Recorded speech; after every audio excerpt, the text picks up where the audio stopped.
ലോകചരിത്രത്തിലെ ഏറ്റവും വലിയ പ്രഹേളികകളിലൊന്നാണ് റോമൻ സാമ്രാജ്യത്തിന്റെ തകർച്ച. അതിർത്തികൾ ഭേദിച്ച് ശത്രുക്കൾ ഇരച്ചു കയറിയപ്പോൾ അവർ പരാജയപ്പെട്ടുപോയി എന്നാണ് നമ്മൾ പൊതുവെ ചിന്തിക്കുന്നത്. എന്നാൽ സത്യമതല്ല. പുറത്തുനിന്നുള്ള ആക്രമണങ്ങൾക്കും നൂറ്റാണ്ടുകൾക്ക് മുൻപേ തന്നെ ആ മഹാസാമ്രാജ്യം ഉള്ളിൽ നിന്ന് ദ്രവിച്ചു തുടങ്ങിയിരുന്നു. റോമിന്റെ തകർച്ചയ്ക്ക് കാരണം പുറത്തുനിന്നുള്ള ആയുധങ്ങളായിരുന്നില്ല, മറിച്ച് അവരുടെ തന്നെ ഭരണാധികാരികൾ എടുത്ത ചില ആത്മഹത്യാപരമായ തീരുമാനങ്ങളായിരുന്നു. ആ തീരുമാനങ്ങൾ എന്തൊക്കെയായിരുന്നു?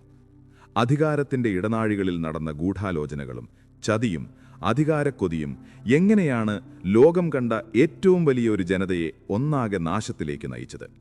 നമുക്ക് ആ ഇരുണ്ട ചരിത്രത്തിലേക്കൊന്ന് തിരിഞ്ഞു നോക്കാം. ഒരു നിമിഷം, ഈ കഥയുടെ ആഴങ്ങളിലേക്ക് തിരികെ പോകും മുൻപ് രണ്ടു കാര്യങ്ങൾ ഞാൻ പങ്കുവെച്ചുകൊള്ളട്ടെ. നിങ്ങൾ എവിടെയിരുന്നാണ് ഈ ശബ്ദം കേൾക്കുന്നതെന്നറിയാൻ എനിക്കൊരു കൗതുകമുണ്ട്. ഒരുപക്ഷേ കേരളത്തിലെ ശാന്തമായ ഒരു രാത്രിയിലാവാം, അല്ലെങ്കിൽ തിരക്കിട്ട ഒരു പ്രവാസ ജീവിതത്തിനിടയിലെ ഒരു ഇടവേളയിലാവാം. നിങ്ങൾ എവിടെയാണെന്നും ഇപ്പോഴത്തെ സമയം എത്രയാണെന്നും ഒരു കമന്റായി രേഖപ്പെടുത്താമോ? നമ്മുടെ ഈ കഥകൾ എവിടെയൊക്കെയാണ് എത്തുന്നതെന്നറിയാനുള്ള ഒരു ചെറിയ ആഗ്രഹം. ഇനി നമുക്ക് നമ്മുടെ കഥയിലേക്ക് മടങ്ങാം. രാത്രിയുടെ നിശബ്ദതയിൽ റോമിലെ മാർബിൾ കൊട്ടാരങ്ങളുടെ ഇടനാഴികളിലൂടെ നടക്കുമ്പോൾ കേൾക്കാൻ കഴിയുന്ന ചില രഹസ്യങ്ങളുണ്ട്. ലോകം മുഴുവൻ കാൽക്കീഴാക്കിയ ഒരു ജനതയുടെ അഹങ്കാരവും ഒപ്പം അവരുടെ തന്നെ നാശത്തിന്റെ തുടക്കവും ആ രഹസ്യങ്ങളിലുണ്ട്. റോം ഒരു ദിവസം കൊണ്ട് നിർമ്മിച്ചതല്ല എന്ന് നാം കേട്ടിട്ടുണ്ട്. എന്നാൽ ആ മഹത്തായ സാമ്രാജ്യം ഒരു ദിവസം കൊണ്ട് തകർന്നതുമില്ല. വർഷങ്ങൾ നീണ്ട അഴിമതി, അധികാരക്കൊതി, ദീർഘവീക്ഷണമില്ലാത്ത തീരുമാനങ്ങൾ എന്നിവയുടെ ഒരു പരമ്പരയായിരുന്നു ആ പതനം. ചരിത്രകാരന്മാർ ഇന്നും അത്ഭുതത്തോടെ നോക്കിക്കാണുന്നൊരു കാര്യമുണ്ട്. പുറത്തുനിന്നുള്ള ഒരു ശക്തിക്കും റോമിനെ പെട്ടെന്ന് കീഴടക്കാൻ കഴിയുമായിരുന്നില്ല. അവരുടെ സൈന്യം അത്രത്തോളം സുസജ്ജവും ശക്തവുമായിരുന്നു. പിന്നെ എങ്ങനെയാണ്, എവിടെയാണ് അവർക്ക് തെറ്റിയത്? ആ വലിയ വീഴ്ചയുടെ യഥാർത്ഥ കാരണങ്ങൾ അന്വേഷിച്ചിറങ്ങിയാൽ നാം ചെന്നെത്തുന്നത് ശത്രുക്കളുടെ കൂടാരങ്ങളിലല്ല, മറിച്ച് റോമൻ ഭരണാധികാരികളുടെ തന്നെ മനസ്സിന്റെ ഇരുണ്ട കോണുകളിലാണ്. സ്വന്തം ജനതയോട് അവർ ചെയ്ത ചതികളിലാണ്. കാലം AD 193. റോമൻ ചരിത്രത്തിലെ ഏറ്റവും ഇരുണ്ട വർഷങ്ങളിലൊന്ന്. സാമ്രാജ്യത്തെ സംരക്ഷിക്കാൻ, ചക്രവർത്തിക്ക് കാവലൊരുക്കാൻ വേണ്ടി മാത്രം രൂപീകരിച്ച ഒരു പ്രത്യേക സൈനിക വിഭാഗമുണ്ടായിരുന്നു, പ്രിട്ടോറിയൻ ഗാർഡുകൾ. തുടക്കത്തിൽ തികഞ്ഞ അച്ചടക്കത്തോടെ രാജ്യസേവനം ചെയ്തിരുന്ന അവർ പതിയെ പതിയെ അധികാരത്തിന്റെ രുചി അറിഞ്ഞു തുടങ്ങി. കൊട്ടാരത്തിനുള്ളിലെ രഹസ്യങ്ങൾ, ഭരണാധികാരികളുടെ ദൗർബല്യങ്ങൾ, അണിയറയിലെ നാടകങ്ങൾ എല്ലാം അവർക്കറിയാമായിരുന്നു. ഒരു ഘട്ടം കഴിഞ്ഞപ്പോൾ ആരാണ് ചക്രവർത്തിയാകേണ്ടത് എന്ന് തീരുമാനിക്കുന്നത് രാജ്യത്തെ നിയമങ്ങളല്ല, മറിച്ച് ഈ കാവൽക്കാരായി മാറി. അന്ന് റോം ഭരിച്ചിരുന്നത് പെർട്ടിനാക്സ് എന്ന ചക്രവർത്തിയായിരുന്നു. രാജ്യത്ത് ചില പരിഷ്കാരങ്ങൾ കൊണ്ടുവരാനും സൈന്യത്തിന്റെ അച്ചടക്കമില്ലായ്മ നിയന്ത്രിക്കാനും അദ്ദേഹം ആത്മാർത്ഥമായി ശ്രമിച്ചു. എന്നാൽ അത് പ്രിട്ടോറിയൻ ഗാർഡുകൾക്ക് ഒട്ടും ഇഷ്ടപ്പെട്ടില്ല. തങ്ങളുടെ അഴിമതികൾക്കും സുഖലോലുപതയ്ക്കും തടയിടാൻ ശ്രമിച്ച ആ ചക്രവർത്തിയെ അവർ കൊട്ടാരത്തിനുള്ളിൽ വെച്ചുതന്നെ നിഷ്കരുണം കൊലപ്പെടുത്തി. രക്തത്തിൽ കുളിച്ചുകിടക്കുന്ന ചക്രവർത്തിയുടെ മൃതദേഹം നോക്കി അവർ അന്ന് അലറിച്ചിരിച്ചു. പക്ഷേ ആ നിമിഷം അവർ കൊന്നത് ഒരു വ്യക്തിയെ ആയിരുന്നില്ല, മറിച്ച് റോമൻ സാമ്രാജ്യത്തിന്റെ നീതിന്യായ വ്യവസ്ഥയെ കൂടിയായിരുന്നു. ഭരണകൂടത്തിന്റെ നിയന്ത്രണം ആയുധങ്ങളുടെ പിൻബലമുള്ള കുറച്ചുപേരുടെ കൈകളിലേക്ക് പൂർണ്ണമായും മാറിയ ദിവസമായിരുന്നു അത്. പെർട്ടിനാക്സിന്റെ മരണശേഷം നടന്ന സംഭവം ചരിത്രത്തിൽ തന്നെ ഏറ്റവും വലിയ നാണക്കേടുകളിലൊന്നാണ്. സാമ്രാജ്യത്തിന് ഇനി എന്ത് സംഭവിക്കും എന്ന് ജനങ്ങൾ ഭയത്തോടെ നോക്കി നിൽക്കുമ്പോൾ പ്രിട്ടോറിയൻ ഗാർഡുകൾ ഒരു പ്രഖ്യാപനം നടത്തി. റോമൻ സാമ്രാജ്യം അവർ ലേലത്തിന് വെക്കുകയാണ്. ഏറ്റവും കൂടുതൽ പണം നൽകുന്നയാൾക്ക് ചക്രവർത്തി സ്ഥാനം നൽകും. കേൾക്കുമ്പോൾ ഒരുപക്ഷെ നമുക്ക് വിശ്വസിക്കാൻ കഴിഞ്ഞേക്കില്ല. കോടിക്കണക്കിന് മനുഷ്യരുടെ ജീവനും സ്വത്തും, ലോകത്തിലെ ഏറ്റവും വലിയ സൈന്യവും നൂറ്റാണ്ടുകളുടെ പാരമ്പര്യവുമെല്ലാം വെറുമൊരു കച്ചവടച്ചരക്കായി മാറി. ഡിഡിയസ് ജൂലിയാനസ് എന്ന ഒരു അതിസമ്പന്നനായ റോമൻ പൗരൻ ആ ലേലത്തിൽ പങ്കെടുത്തു. തന്റെ എതിരാളിയേക്കാൾ വലിയൊരു തുക വാഗ്ദാനം ചെയ്തുകൊണ്ട് അദ്ദേഹം ആ സാമ്രാജ്യം വിലയ്ക്ക് വാങ്ങി. അധികാരത്തിന്റെ സിംഹാസനത്തിൽ കയറിയിരുന്നപ്പോൾ ജൂലിയാനസിന്റെ മുഖത്ത് വിജയത്തിന്റെ ചിരിയുണ്ടായിരുന്നു. എന്നാൽ ആ ചിരിക്ക് അധികം ആയുസ്സുണ്ടായിരുന്നില്ല. സ്വന്തം രാജ്യത്തെ ലേലം വിറ്റ ദിവസം മുതൽ ജനങ്ങൾക്ക് ഭരണകൂടത്തിലുള്ള വിശ്വാസം പൂർണ്ണമായും നഷ്ടപ്പെട്ടു. റോം എന്ന വൈകാരികത പണത്തിനു മുന്നിൽ അടിയറ പറയുന്ന കാഴ്ച ജനങ്ങളുടെ മനസ്സിൽ വലിയൊരു മുറിവായി മാറി. ലേലത്തിൽ വാങ്ങി ചക്രവർത്തിയായ ജൂലിയാനസിനെ കേവലം 9 ആഴ്ചകൾക്ക് ശേഷം മറ്റൊരു സൈനിക ജനറൽ വന്നു വധിച്ചു. തുടർച്ചയായ കൊലപാതകങ്ങളും ആഭ്യന്തര യുദ്ധങ്ങളും റോമിന്റെ തെരുവുകളെ രക്തപങ്കിലമാക്കി. രാഷ്ട്രീയമായ അസ്ഥിരത ഒരു വശത്ത് സാമ്രാജ്യത്തെ കാർന്നു തിന്നുമ്പോൾ മറുവശത്ത് അതിലും ഭയാനകമായ മറ്റൊരു തീരുമാനം ഭരണാധികാരികൾ എടുക്കുന്നുണ്ടായിരുന്നു. അതായിരുന്നു സമ്പദ്വ്യവസ്ഥയെ തകർത്ത നാണയങ്ങളിലെ കൃത്രിമം. റോമൻ സാമ്രാജ്യത്തിന്റെ സാമ്പത്തിക അടിത്തറയെന്നത് അവരുടെ വെള്ളി നാണയങ്ങളായിരുന്നു, ഡിനാറിയസ്. ലോകം മുഴുവൻ വ്യാപാരികൾ റോമൻ നാണയങ്ങളെ കണ്ണടച്ചു വിശ്വസിച്ചു. കാരണം അതിൽ 100% ശുദ്ധമായ വെള്ളിയുണ്ടായിരുന്നു. എന്നാൽ അധികാരത്തിനു വേണ്ടിയുള്ള ആഭ്യന്തര യുദ്ധങ്ങൾ വർദ്ധിച്ചപ്പോൾ സൈന്യത്തെ നിലനിർത്താൻ കൂടുതൽ പണം ആവശ്യം വന്നു.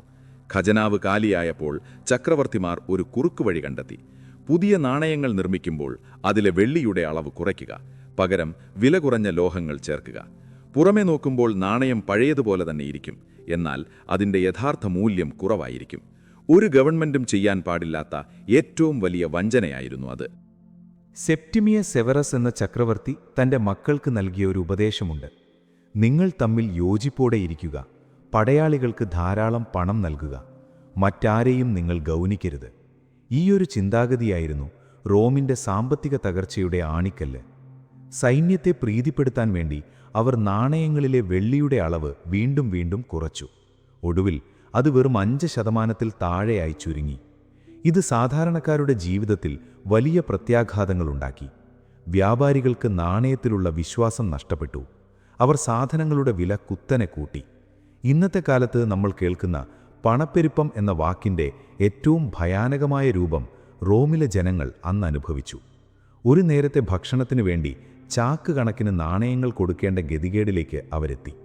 വിശപ്പും ദാരിദ്ര്യവും ജനങ്ങളെ മോഷ്ടാക്കളാക്കി.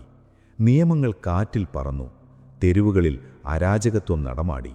സ്വന്തം ജനതയുടെ സമ്പത്ത് ഭരണാധികാരികൾ തന്നെ തന്ത്രപരമായി കൊള്ളയടിക്കുകയായിരുന്നു. ഇതൊരു പുറത്തുനിന്നുള്ള ആക്രമണമായിരുന്നില്ല, മറിച്ച് സമ്പൂർണമായ ഒരു സാമ്പത്തിക ആത്മഹത്യയായിരുന്നു. സാധാരണക്കാരായ കർഷകരുടെ അവസ്ഥ അതിദയനീയമായിരുന്നു. രാപ്പകൽ അധ്വാനിച്ചിട്ടും അവർക്ക് തങ്ങളുടെ കുടുംബത്തെ പോറ്റാൻ കഴിഞ്ഞില്ല. നികുതി ഭാരം നാൾക്ക് നാൾ വർദ്ധിച്ചുകൊണ്ടിരുന്നു. സാമ്രാജ്യത്തിൻ്റെ അതിർത്തികൾ സംരക്ഷിക്കാൻ സൈന്യത്തിന് നൽകേണ്ട ഭീമമായ തുക കണ്ടെത്തേണ്ടത് ഈ കർഷകരുടെ ചുമതലയിലായി. ഒടുവിൽ ഗതികെട്ട് പലരും തങ്ങളുടെ കൃഷിഭൂമികൾ ഉപേക്ഷിച്ച് പലായനം ചെയ്തു. ചിലർ അതിസമ്പന്നരായ ഭൂവുടമകളുടെ അടിമകളായി മാറി. കുറഞ്ഞപക്ഷമുള്ള സുരക്ഷയും ഭക്ഷണവും അവിടെ നിന്ന് ലഭിക്കുമല്ലോ എന്ന പ്രതീക്ഷയിൽ. ഈയൊരു മാറ്റം റോമൻ സമൂഹത്തിൽ വലിയൊരു വിള്ളൽ വീഴ്ത്തി. സ്വാതന്ത്ര്യത്തോടെ ജീവിച്ചിരുന്ന ഒരു ജനത ഭരണകൂടത്തിൻ്റെ തെറ്റായ തീരുമാനങ്ങൾ കാരണം അടിമത്വത്തിലേക്ക് സ്വയം നടന്നു കയറുകയായിരുന്നു. ഇവിടെ നമ്മൾ കാണുന്നത് ശത്രുക്കളുടെ വാളുകൾക്കിരയാകുന്ന റോമൻ പൗരന്മാരെയല്ല, മറിച്ച് സ്വന്തം നേതാക്കളുടെ അത്യാഗ്രഹത്തിനും കഴിവുകേടിനും ഇരയാകുന്ന പച്ചയായ മനുഷ്യരെയാണ്. പതിയെ പതിയെ നഗരങ്ങളിലെ തിളക്കം മങ്ങാൻ തുടങ്ങി. വലിയ വലിയ മാർബിൾ കെട്ടിടങ്ങളും വിനോദങ്ങൾക്കായി നിർമ്മിച്ച കൂറ്റൻ സ്റ്റേഡിയങ്ങളും നോക്കുകുത്തികളായി മാറി. എവിടെയും ഭയവും അനിശ്ചിതത്വവും മാത്രം. അടുത്ത ചക്രവർത്തി ആരായിരിക്കും? നാളെ നാണയത്തിന് എന്തു വിലയുണ്ടാകും? ആർക്കും ഉത്തരം നൽകാനില്ലാത്ത അവസ്ഥ. സൈനിക ജനറൽമാർ തങ്ങളുടെ സ്വന്തം സൈന്യത്തെ ഉപയോഗിച്ച് അധികാരം പിടിച്ചെടുക്കാൻ പരസ്പരം പോരടിച്ചു. 3-ാം നൂറ്റാണ്ടിൻ്റെ പ്രതിസന്ധി എന്ന് ചരിത്രകാരന്മാർ വിളിക്കുന്ന ഈ കാലഘട്ടത്തിൽ വെറും 50 വർഷങ്ങൾക്കുള്ളിൽ 26ഓളം ചക്രവർത്തിമാരാണ് റോമിൽ മാറി മാറി വന്നത്. ഇവരിൽ ഭൂരിഭാഗവും സ്വന്തം സൈനികരാലോ അല്ലെങ്കിൽ അംഗരക്ഷകരാലോ കൊല ചെയ്യപ്പെടുകയായിരുന്നു. സാമ്രാജ്യത്തിൻ്റെ ഉള്ളിലൊരു കാർന്നു തിന്നുന്ന ക്യാൻസർ പോലെ ഈ അധികാര തർക്കങ്ങൾ പടർന്നു പിടിച്ചു. നിയമവും സമാധാനവും എന്നത് വെറും ഓർമ്മകൾ മാത്രമായി. മനുഷ്യർ പരസ്പരം സംശയിക്കാൻ തുടങ്ങി. ഏറ്റവും അടുത്ത സുഹൃത്തുക്കൾ പോലും ശത്രുക്കളാകാൻ സാധ്യതയുള്ള ഒരു കാലം. കൊട്ടാരത്തിനുള്ളിലെ ഗൂഢാലോചനകൾക്ക് ഒരു അതിരുമുണ്ടായിരുന്നില്ല. രാത്രിയുടെ ഇരുളിൽ രഹസ്യ അറകളിൽ വെച്ച് കൊലപാതകങ്ങളുടെ പദ്ധതികൾ തയ്യാറാക്കപ്പെട്ടു. ആർക്ക് ആരെയാണ് വിശ്വാസമെന്ന് ആർക്കും അറിയില്ലായിരുന്നു. ചക്രവർത്തിയുടെ ഭക്ഷണത്തിൽ വിഷം കലർത്താൻ സ്വന്തം ഭാര്യയോ മക്കളോ വരെ തയ്യാറാകുന്ന കാഴ്ചകൾ റോം കണ്ടു. അധികാരമെന്ന ലഹരി മനുഷ്യൻ്റെ സകല വികാരങ്ങളെയും ബന്ധങ്ങളെയും ഇല്ലാതാക്കിയിരുന്നു. ഒരു കാലത്ത് നിയമവാഴ്ചയുടെയും നീതിയുടെയും പേരിൽ അഭിമാനിച്ചിരുന്ന റോം ഇപ്പോൾ ചതിയുടെയും വഞ്ചനയുടെയും പര്യായമായി മാറി. ഈ ആഭ്യന്തര കലഹങ്ങൾ സാമ്രാജ്യത്തിൻ്റെ അതിർത്തികളിൽ വലിയ സുരക്ഷാ വീഴ്ചകളുണ്ടാക്കി. ഉള്ളിലെ പ്രശ്നങ്ങൾ തീർക്കാൻ സൈന്യത്തെ മുഴുവൻ തലസ്ഥാനത്തേക്ക് തിരിച്ചുവിട്ടപ്പോൾ അതിർത്തികൾ കാവലില്ലാതെ കിടന്നു. ഇത് ശത്രുക്കൾക്ക് റോമിലേക്ക് കടന്നു കയറാനുള്ള സുവർണ അവസരം നൽകി. എന്നാൽ ഓർക്കുക, ശത്രുക്കൾ വാതിലുകൾ തകർത്തകത്ത് കടന്നതല്ല, മറിച്ച് റോമൻ ഭരണാധികാരികൾ തന്നെ അവർക്ക് മുന്നിൽ ആ വാതിലുകൾ മലർക്കെ തുറന്നിട്ട് കൊടുക്കുകയായിരുന്നു. ഇതിനെല്ലാം പുറമെ ചരിത്രത്തിൻ്റെ ഗതി മാറ്റി നിർക്കുന്ന മറ്റൊരു നിർണായക തീരുമാനവും ഈ കാലഘട്ടത്തിൽ റോമൻ ഭരണാധികാരികൾ എടുത്തു. അത് സൈന്യവുമായി ബന്ധപ്പെട്ടതായിരുന്നു. പണ്ടുകാലത്ത് റോമൻ സൈന്യത്തിൽ ചേരുന്നത് വലിയൊരു അഭിമാനമായിട്ടാണ് പൗരന്മാർ കണ്ടത്. സ്വന്തം നാടിനുവേണ്ടി ജീവൻ കൊടുക്കാൻ അവർ തയ്യാറായിരുന്നു. എന്നാൽ സാമ്പത്തിക തകർച്ചയും ഭരണകൂടത്തോടുള്ള വിശ്വാസമില്ലായ്മയും കാരണം പുതിയ തലമുറ സൈന്യത്തിൽ ചേരാൻ മടിച്ചു. ഈ പ്രതിസന്ധി മറികടക്കാൻ ഭരണാധികാരികൾ കണ്ടെത്തിയ കുറുക്കുവഴി വിനാശകരമായിരുന്നു. റോമിനു പുറത്തുള്ള ബാർബേറിയൻ ഗോത്രങ്ങളിൽ നിന്നുള്ള പോരാളികളെ അവർ പണം കൊടുത്ത് തങ്ങളുടെ സൈന്യത്തിലേക്ക് വാടകയ്ക്കെടുക്കാൻ തുടങ്ങി. ഈ കൂലിപ്പട്ടാളത്തെ ചരിത്രത്തിൽ ഫോഡറാട്ടി എന്നാണ് വിളിക്കുന്നത്. തുടക്കത്തിൽ ഇതൊരു ബുദ്ധിപരമായ തീരുമാനമായി തോന്നിയേക്കാം. കുറഞ്ഞ ചെലവിൽ മികച്ച പോരാളികളെ കിട്ടുന്നു. എന്നാൽ ഇതിൽ വലിയൊരു അപകടം ഒളിഞ്ഞിരിപ്പുണ്ടായിരുന്നു. ഈ വാടക പട്ടാളത്തിന് റോം എന്ന രാജ്യത്തോടോ അവിടുത്തെ ജനങ്ങളോടോ ഒരുവിധ വൈകാരികമായ അടുപ്പവും ഉണ്ടായിരുന്നില്ല. അവർക്ക് വേണ്ടത് പണം മാത്രമായിരുന്നു. ആര് കൂടുതൽ പണം നൽകുന്നുവോ അവർക്ക് വേണ്ടി പോരാടാൻ ഈ കൂലിപ്പട്ടാളം തയ്യാറായിരുന്നു. തങ്ങളെ നശിപ്പിക്കാൻ കാത്തിരിക്കുന്ന ശത്രുക്കൾക്ക് തന്നെ ആയുധം നൽകി സ്വന്തം കോട്ടയ്ക്കുള്ളിൽ കാവൽ നിൽക്കുന്നതിന് തുല്യമായിരുന്നു ആ തീരുമാനം. ഈ വാടക പട്ടാളത്തിൻ്റെ കടന്നുവരവോടെ റോമൻ സെനറ്റിൻ്റെ അധികാരവും പ്രസക്തിയും പൂർണ്ണമായും നഷ്ടപ്പെട്ടു. ഒരു കാലത്ത് റോമൻ റിപ്പബ്ലിക്കിൻ്റെ ജീവവായുവായിരുന്നു സെനറ്റ്. രാജ്യത്തെ ഏറ്റവും ബുദ്ധിമാനായ പരിചയസമ്പന്നരായ ആളുകൾ ഒത്തുചേർന്ന് നയങ്ങൾ രൂപീകരിച്ചിരുന്ന ആ വലിയ മാർബിൾ മന്ദിരം ഇപ്പോൾ വെറുമൊരു കാഴ്ച ബംഗ്ലാവായി മാറി. തീരുമാനങ്ങൾ എടുക്കുന്നത് സെനറ്റർമാരായിരുന്നില്ല, മറിച്ച് കൈകളിൽ ആയുധമുള്ള സൈനിക ജനറൽമാരായിരുന്നു. സെനറ്റർമാർ പലരും തങ്ങളുടെ ജീവൻ നിലനിർത്താൻ വേണ്ടി ഈ ജനറൽമാർക്ക് മുന്നിൽ തലകുനിച്ചു. വാളുകൾക്കും കുന്തങ്ങൾക്കും മുന്നിൽ നിയമപുസ്തകങ്ങൾ വെറും കടലാസ് ചുവടുകളായി മാറി. ആർക്കും ആരെയും വിശ്വാസമില്ലാത്ത ഒരു അന്ധകാര യുഗത്തിലേക്ക് റോം പതിയെ വഴുതി വീഴുകയായിരുന്നു. ഓരോ പ്രഭാതവും പുതിയൊരു ഭയത്തോടെയാണ് റോമൻ പൗരന്മാർ ഉണർന്നെഴുന്നേറ്റത്. ഇന്നത്തെ ചക്രവർത്തി നാളെ ജീവനോടെ ഉണ്ടാകുമോ? ഇന്നത്തെ നിയമങ്ങൾ നാളെ നിലനിൽക്കുമോ? ഈ ചോദ്യങ്ങൾക്ക് ആർക്കും ഉത്തരമില്ലാതിരുന്നു. അധികാരത്തിൻ്റെ അന്ധതയിൽ അവർ മറന്നുപോയ ഒരു സത്യമുണ്ടായിരുന്നു. വേരുകൾ അറുത്തുമാറ്റപ്പെട്ട ഒരു വടവൃക്ഷത്തിന് എത്ര വലിയ കൊടുങ്കാറ്റിനെയും അതിജീവിക്കാൻ കഴിയില്ല എന്നത്. ഉള്ളിൽ ദ്രവിച്ചു തീർന്ന റോം ആ കൊടുങ്കാറ്റിനായി കാത്തിരിക്കുകയായിരുന്നു. വർഷങ്ങൾ കൊഴിഞ്ഞു വീണു. റോമിലെ തണുത്ത കാറ്റിന് ഇപ്പോൾ മുമ്പില്ലാത്ത വിധം മരണത്തിന്റെ ഗന്ധമുണ്ടായിരുന്നു. പുറമേ നോക്കുമ്പോൾ ആ മഹാനഗരം അപ്പോഴും ശാന്തമായിരുന്നു. എന്നാൽ അതൊരു കൊടുങ്കാറ്റിനു മുൻപുള്ള ഭയാനകമായ നിശബ്ദത മാത്രമായിരുന്നു. അധികാരത്തിന്റെ ഉന്നതങ്ങളിൽ നടക്കുന്ന ചതുരംഗക്കളിയിൽ സാധാരണക്കാരായ മനുഷ്യർ വെറും കരുക്കൾ മാത്രമായി മാറുന്ന കാഴ്ചയാണ് പിന്നീട് ചരിത്രം കണ്ടത്. ഒരു കുറ്റാന്വേഷകൻ ഈ കാലഘട്ടത്തിലെ രേഖകൾ പരിശോധിച്ചാൽ അയാൾക്ക് വ്യക്തമായി കാണാൻ കഴിയുന്ന ഒരു കാര്യമുണ്ട്. ആരും പുറത്തുനിന്നു വന്ന് റോമിനെ തകർത്തതല്ല, മറിച്ച് അധികാരക്കൊതിമൂത്ത കുറച്ചു മനുഷ്യർ സ്വന്തം സാമ്രാജ്യത്തിന്റെ കഴുത്തിൽ തന്നെ കത്തിവെക്കുകയായിരുന്നു. AD 284 ഡയോക്ലീഷ്യൻ എന്നൊരു സൈനിക കമാൻഡർ അധികാരത്തിൽ വന്നതോടെയാണ് ഈ ആത്മഹത്യയുടെ അടുത്ത അധ്യായം ആരംഭിക്കുന്നത്. ഭരണനിർവഹണം എളുപ്പമാക്കാൻ വേണ്ടി അദ്ദേഹം എടുത്തൊരു തീരുമാനം റോമിന്റെ ശവപ്പെട്ടിയിലെ അവസാനത്തെ ആണികളിലൊന്നായി മാറി. സാമ്രാജ്യം വളരെ വലുതാണ്, അതൊരാൾക്ക് ഒറ്റയ്ക്ക് ഭരിക്കാൻ കഴിയില്ല എന്നതായിരുന്നു അദ്ദേഹത്തിന്റെ കണ്ടെത്തൽ. ഒറ്റനോട്ടത്തിൽ അതൊരു മികച്ച ഭരണതന്ത്രമായി തോന്നാം. എന്നാൽ അദ്ദേഹം ചെയ്തതെന്താണെന്നറിയാമോ? പടുകൂറ്റനായ ആ റോമൻ സാമ്രാജ്യത്തെ അദ്ദേഹം നടുകെ പിളർന്നു. പടിഞ്ഞാറൻ റോമൻ സാമ്രാജ്യമെന്നും കിഴക്കൻ റോമൻ സാമ്രാജ്യമെന്നും അതിനെ രണ്ടായി വിഭജിച്ചു. ഒരു മനുഷ്യ ശരീരത്തെ രണ്ടായി വെട്ടിമുറിച്ചാൽ എന്ത് സംഭവിക്കുമോ അതുതന്നെയാണ് ആ സാമ്രാജ്യത്തിനും സംഭവിച്ചത്. ഡയോക്ലീഷ്യൻ കിഴക്കൻ പ്രദേശങ്ങളുടെ ഭരണച്ചുമതല ഏറ്റെടുക്കുകയും തന്റെ വിശ്വസ്തനായ മാക്സിമിയനെ പടിഞ്ഞാറൻ പ്രദേശങ്ങളുടെ ചക്രവർത്തിയായി നിയമിക്കുകയും ചെയ്തു. ഇതിനു പുറമെ ഈ 2 ചക്രവർത്തിമാർക്കും താഴെ മറ്റു 2 ഉപചക്രവർത്തിമാരെ കൂടി നിയമിച്ചു.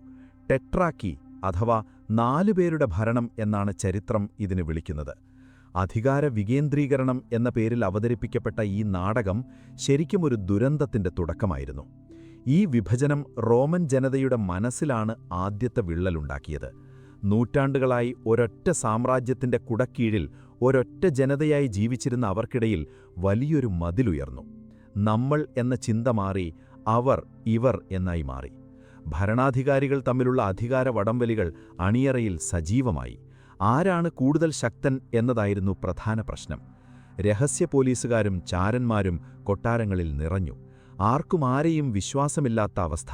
സഹോദരങ്ങൾ തമ്മിലും സുഹൃത്തുക്കളും തമ്മിലുള്ള സംശയങ്ങൾ കൊലപാതകങ്ങളിൽ കലാശിച്ചു. ഒരു കാലത്ത് ലോകത്തെ മുഴുവൻ വിറപ്പിച്ച റോമൻ സിംഹം സ്വന്തം വാൽ കടിച്ചു മുറിക്കുന്ന അവസ്ഥയിലായി. പിന്നീട് വന്ന കോൺസ്റ്റന്റൈൻ ചക്രവർത്തിയുടെ കാലത്താണ് ഈ വിഭജനത്തിന്റെ യഥാർത്ഥ പ്രത്യാഘാതം ലോകം കണ്ടത്. ഒരുപക്ഷേ ചരിത്രത്തിലെ ഏറ്റവും വലിയ വഞ്ചനകളിലൊന്ന് നടന്നത് ആ കാലഘട്ടത്തിലായിരിക്കും. കോൺസ്റ്റന്റൈൻ ഒരു പുതിയ സ്വപ്നം കണ്ടു. കിഴക്ക് ഒരു പുതിയ തലസ്ഥാനം. പടിഞ്ഞാറുള്ള പഴയ റോം നഗരം ഇപ്പോൾ അഴിമതിയുടെയും രാഷ്ട്രീയ കുതന്ത്രങ്ങളുടെയും ഒരു ചെളിക്കുണ്ടായി മാറിയിരിക്കുന്നു എന്ന് അദ്ദേഹം വിശ്വസിച്ചു. അതുകൊണ്ട് തന്ത്രപ്രധാനമായ ബോസ്ഫറസ് കടലിടുക്കിന്റെ തീരത്ത് ബൈസാൻഡിയം എന്ന പഴയ നഗരത്തെ അദ്ദേഹം പുതുക്കി പണിപ്പിച്ചു. അതിന് തന്റെ സ്വന്തം പേര് നൽകി, കോൺസ്റ്റാന്റിനോപ്പിൾ, പുതിയ റോം. കേൾക്കാൻ വളരെ മനോഹരമായൊരു പേരാണ്. എന്നാൽ ആ പുതിയ നഗരത്തിന്റെ അടിത്തറ പണിയാൻ വേണ്ടി അവർ കൊള്ളയടിച്ചത് പഴയ റോമിനെയായിരുന്നു.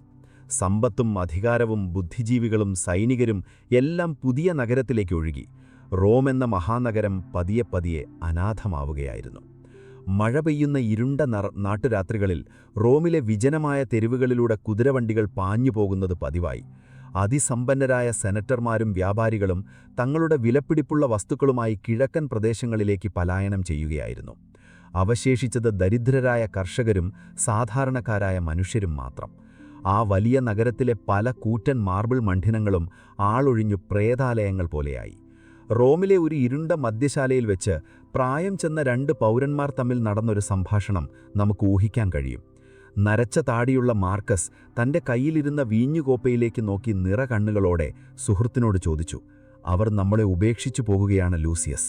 നമ്മുടെ പൂർവികർ രക്തം കൊടുത്തു വളർത്തിയ ഈ നഗരത്തെ, നമ്മളെ അവർ ആർക്കോ വേണ്ടി വലിച്ചെറിയുകയാണ്. നാളെ ഒരു ശത്രു വന്നാൽ നമ്മളെ ആര് സംരക്ഷിക്കും?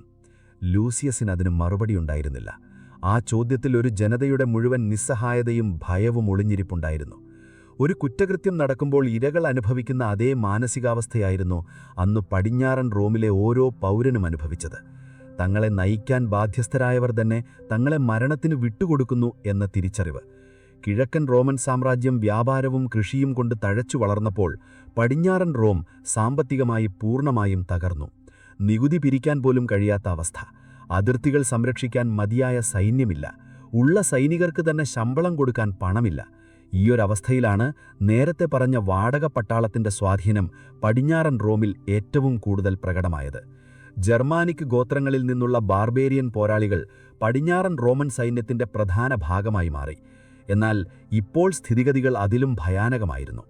പണ്ട് ഈ വാടക പട്ടാളത്തെ നിയന്ത്രിക്കാൻ റോമൻ ജനറൽമാർക്ക് കഴിഞ്ഞിരുന്നുവെങ്കിൽ ഇപ്പോൾ ആ വാടക പട്ടാളത്തിന്റെ നേതാക്കൾ തന്നെ ജനറൽമാരായി മാറുന്ന കാഴ്ചയാണ് കണ്ടത്. റോമൻ പൗരന്മാരല്ലാത്ത, റോമൻ സംസ്കാരം എന്താണെന്ന് പോലും അറിയാത്ത ഈ ഗോത്ര നേതാക്കളുടെ കൈകളിലായി പടിഞ്ഞാറൻ റോമൻ സാമ്രാജ്യത്തിന്റെ സുരക്ഷ. ആടുകളെ സംരക്ഷിക്കാൻ ചായകളെ കാവലേൽപ്പിച്ചതിന് തുല്യമായിരുന്നു അത്. അധികാരത്തിന്റെ ഇടനാടികളിലെ ഓരോ നീക്കവും ഇപ്പോൾ ഈ ബാർബേറിയൻ ജനറൽമാരുടെ നിയന്ത്രണത്തിലായിരുന്നു. ചക്രവർത്തിമാർ വെറും പാവകളായി മാറി. ഈ സൈനിക കമാൻഡർമാരുടെ തീരുമാനങ്ങൾക്കെതിരെ സംസാരിക്കാൻ പോലും ആർക്കും ധൈര്യമുണ്ടായിരുന്നില്ല. നിയമം, നീതി, സെനറ്റ് ഇതെല്ലാം പഴങ്കഥകളായി. റോമൻ പൗരന്മാർ തങ്ങളുടെ സ്വന്തം നാട്ടിൽ വെറും കാഴ്ചക്കാരായി അല്ലെങ്കിൽ അഭയാർത്ഥികളായി മാറി. പുറത്തുനിന്നുള്ള ഒരു ശത്രുവിനും റോമിനെ ഇത്രത്തോളം അപമാനിക്കാൻ കഴിഞ്ഞിരുന്നില്ല. സ്വന്തം ഭരണാധികാരികളുടെ സ്വാർത്ഥതയും ഭീരുത്വവും ദീർഘവീക്ഷണമില്ലായ്മയുമാണ് ഇതിനെല്ലാം കാരണമായത്. ഓരോ ദിവസവും ഭയത്തോടെയാണ് ജനങ്ങൾ തള്ളി നീക്കിയത്. എപ്പോൾ വേണമെങ്കിലും ആ വാടക പട്ടാളം തങ്ങളെ ആക്രമിക്കുമായിരിക്കും എന്നവർ ഭയന്നു. സാമ്രാജ്യത്തിന്റെ ഖജനാവ് കാലിയായതോടെ വാടക പട്ടാളത്തിന് ശമ്പളം കൊടുക്കാൻ കഴിഞ്ഞില്ല.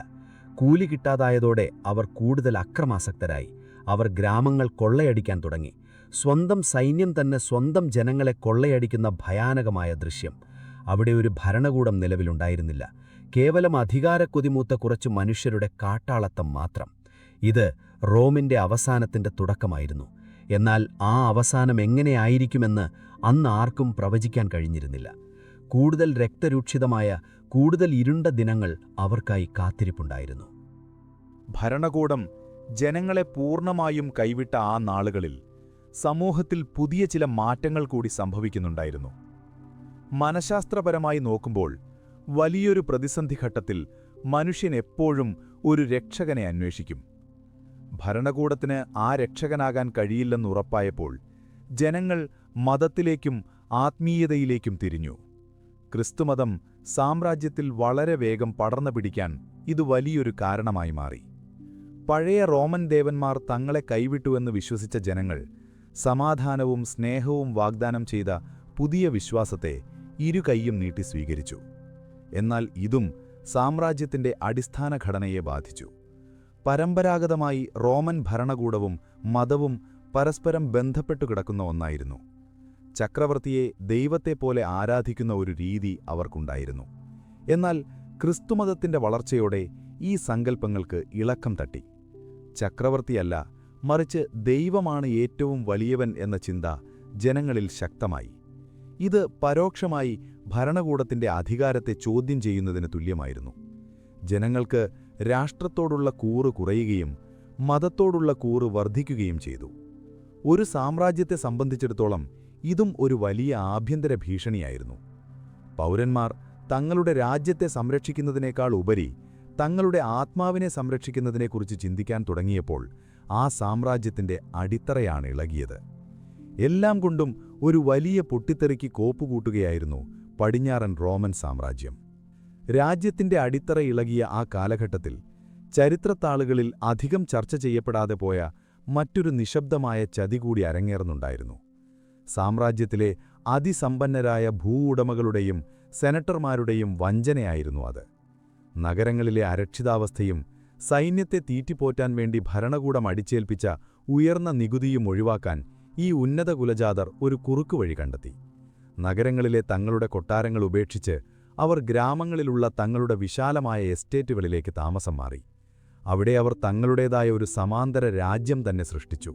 കോട്ടകൾ കൊണ്ട് ചുറ്റപ്പെട്ട വലിയ മന്ദിരങ്ങൾ, കാവലിനായി സ്വന്തമായി സായുധരായ പോരാളികൾ, കൃഷി ചെയ്യാൻ നിരന്തരം അധ്വാനിക്കുന്ന ദരിദ്രരായ കർഷകർ.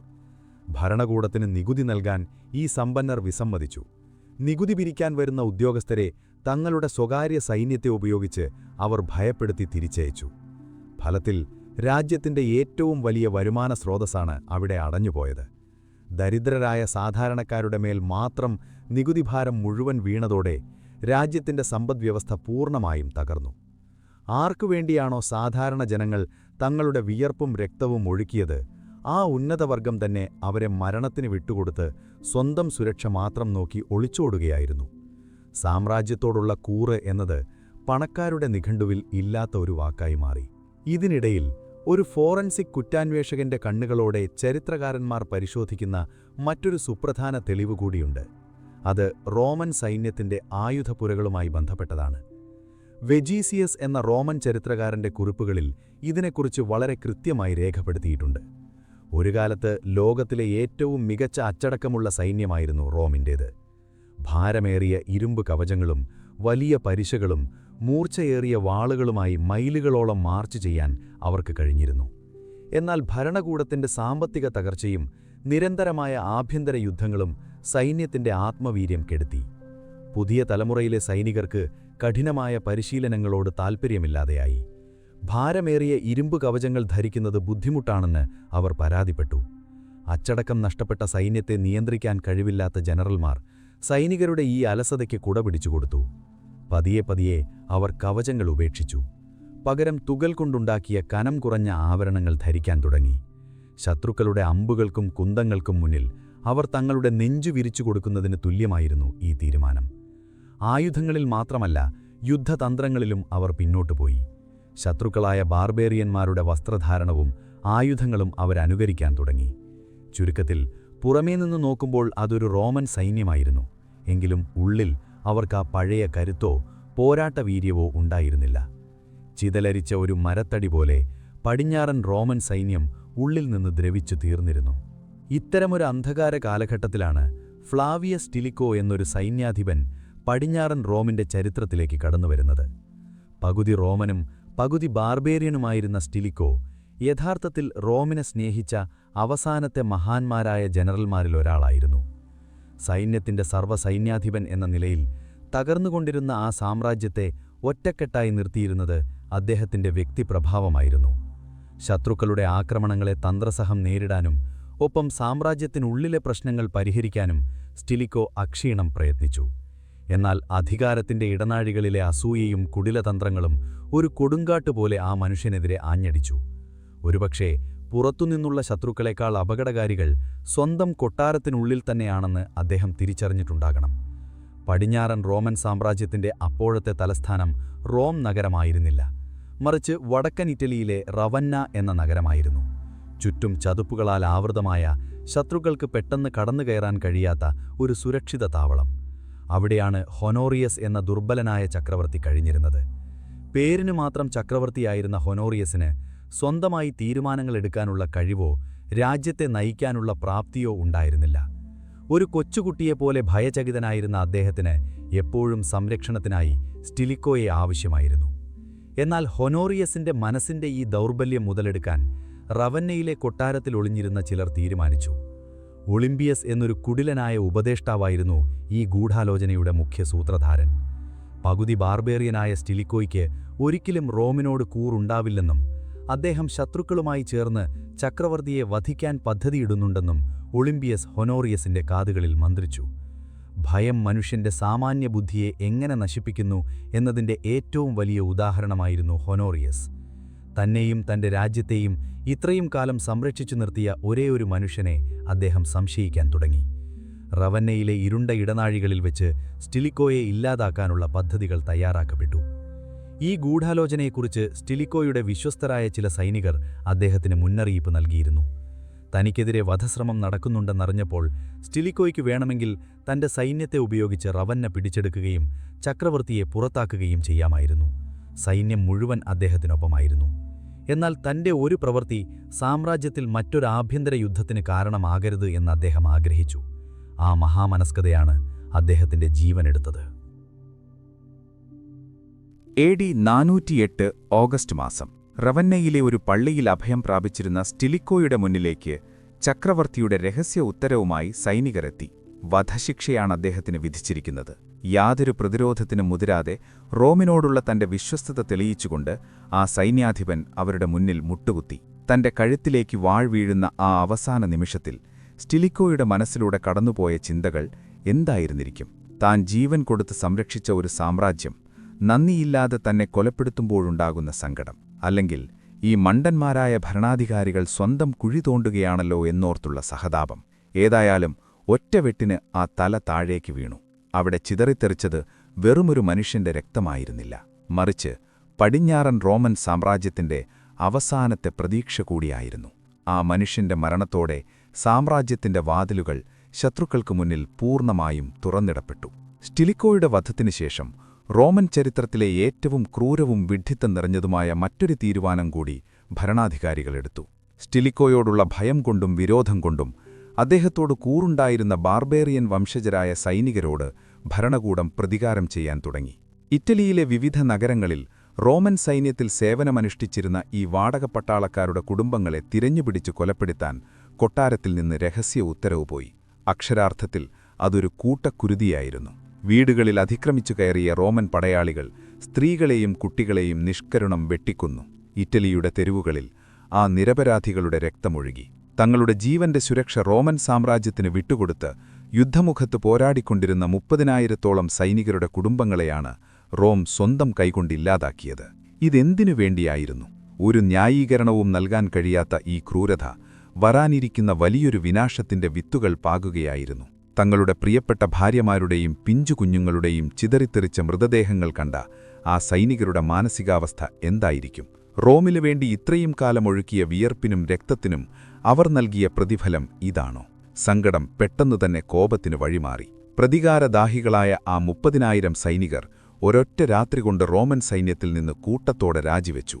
എന്നാൽ അവർ വെറുതെ തിരികെ പോയില്ല. അവർ നേരെ പോയത് റോമിന്റെ ഏറ്റവും വലിയ ശത്രുവായ അലാറിക് എന്ന ഗോത്ത് രാജാവിന്റെ പാളയത്തിലേക്കായിരുന്നു. പരിശീലനം സിദ്ധിച്ച, യുദ്ധതന്ത്രങ്ങൾ അറിയാവുന്ന, അതിലുപരി റോമിനെ ഇല്ലാതാക്കാൻ പ്രതിജ്ഞയെടുത്ത 30,000 രക്തദാഹികളായ പോരാളികളെയാണ് അലാറിക്കിന് ഒരു വിയർപ്പുമൊഴുക്കാതെ സ്വന്തം സൈന്യത്തിലേക്ക് ലഭിച്ചത്. ലോക ചരിത്രത്തിൽ ഇതിലും വലിയൊരു ആത്മഹത്യാപരമായ തീരുമാനം ഒരു ഭരണകൂടവും എടുത്തിട്ടുണ്ടാകില്ല. സ്വന്തം കോട്ട സംരക്ഷിക്കാൻ നിന്നിരുന്ന കാവൽക്കാരെ അവരെ പ്രകോപിപ്പിച്ച് ശത്രുവിന്റെ കയ്യിൽ ആയുധം കൊടുത്ത് തങ്ങൾക്ക് നേരെ തന്നെ തിരിച്ചുവിടുന്ന ആ വിഡ്ഢിത്തം ഇനി റോമിന് ആര് സംരക്ഷിക്കും? സ്റ്റിലിക്കോ എന്ന കാവൽക്കാരൻ മണ്ണടിഞ്ഞു. സ്വന്തം സൈന്യം തന്നെ ശത്രുപക്ഷത്ത് ചേർന്നു. റവന്നയിലെ സുരക്ഷിതമായ കൊട്ടാരത്തിൽ ഭയന്നു വിറച്ചിരുന്ന ചക്രവർത്തിക്ക് ഇനി യാതൊരു വഴികളുമുണ്ടായിരുന്നില്ല. അതിർത്തികൾ ഭേദിച്ച് രക്തത്തിന് ദാഹിക്കുന്ന ആ ഭീമൻ സൈന്യം റോം ലക്ഷ്യമാക്കി നീങ്ങിത്തുടങ്ങി. മരണത്തിന്റെ കരിമ്പടം ആ മഹാനഗരത്തെ പുതപ്പിക്കാൻ ഇനി അധികം സമയമില്ലായിരുന്നു. അലാറിക്കിന്റെ നേതൃത്വത്തിൽ ആ കൂറ്റൻ ബാർബേറിയൻ സൈന്യം റോം ലക്ഷ്യമാക്കി മുന്നോട്ട് കുതിക്കുകയായിരുന്നു.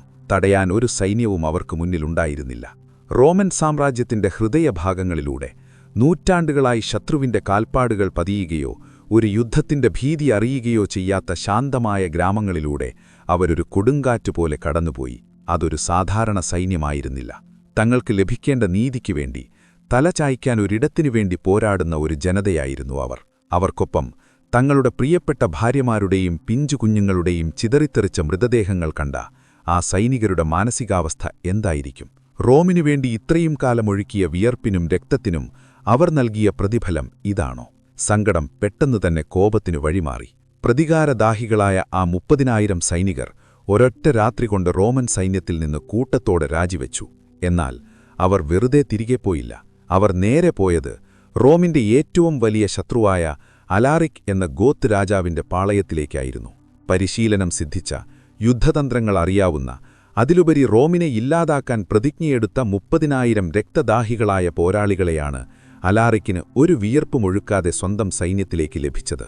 ലോകചരിത്രത്തിൽ ഇതിലും വലിയൊരു ആത്മഹത്യാപരമായ തീരുമാനം ഒരു ഭരണകൂടവും എടുത്തിട്ടുണ്ടാകില്ല.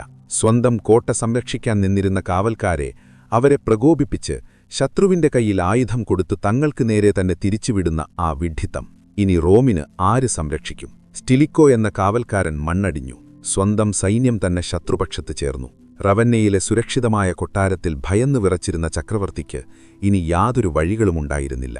അതിർത്തികൾ ഭേദിച്ച് രക്തത്തിന് ദാഹിക്കുന്ന ആ ഭീമൻ സൈന്യം റോം ലക്ഷ്യമാക്കി നീങ്ങിത്തുടങ്ങി. മരണത്തിന്റെ കരിമ്പടം ആ മഹാനഗരത്തെ പുതപ്പിക്കാൻ ഇനി അധികം സമയമില്ലായിരുന്നു.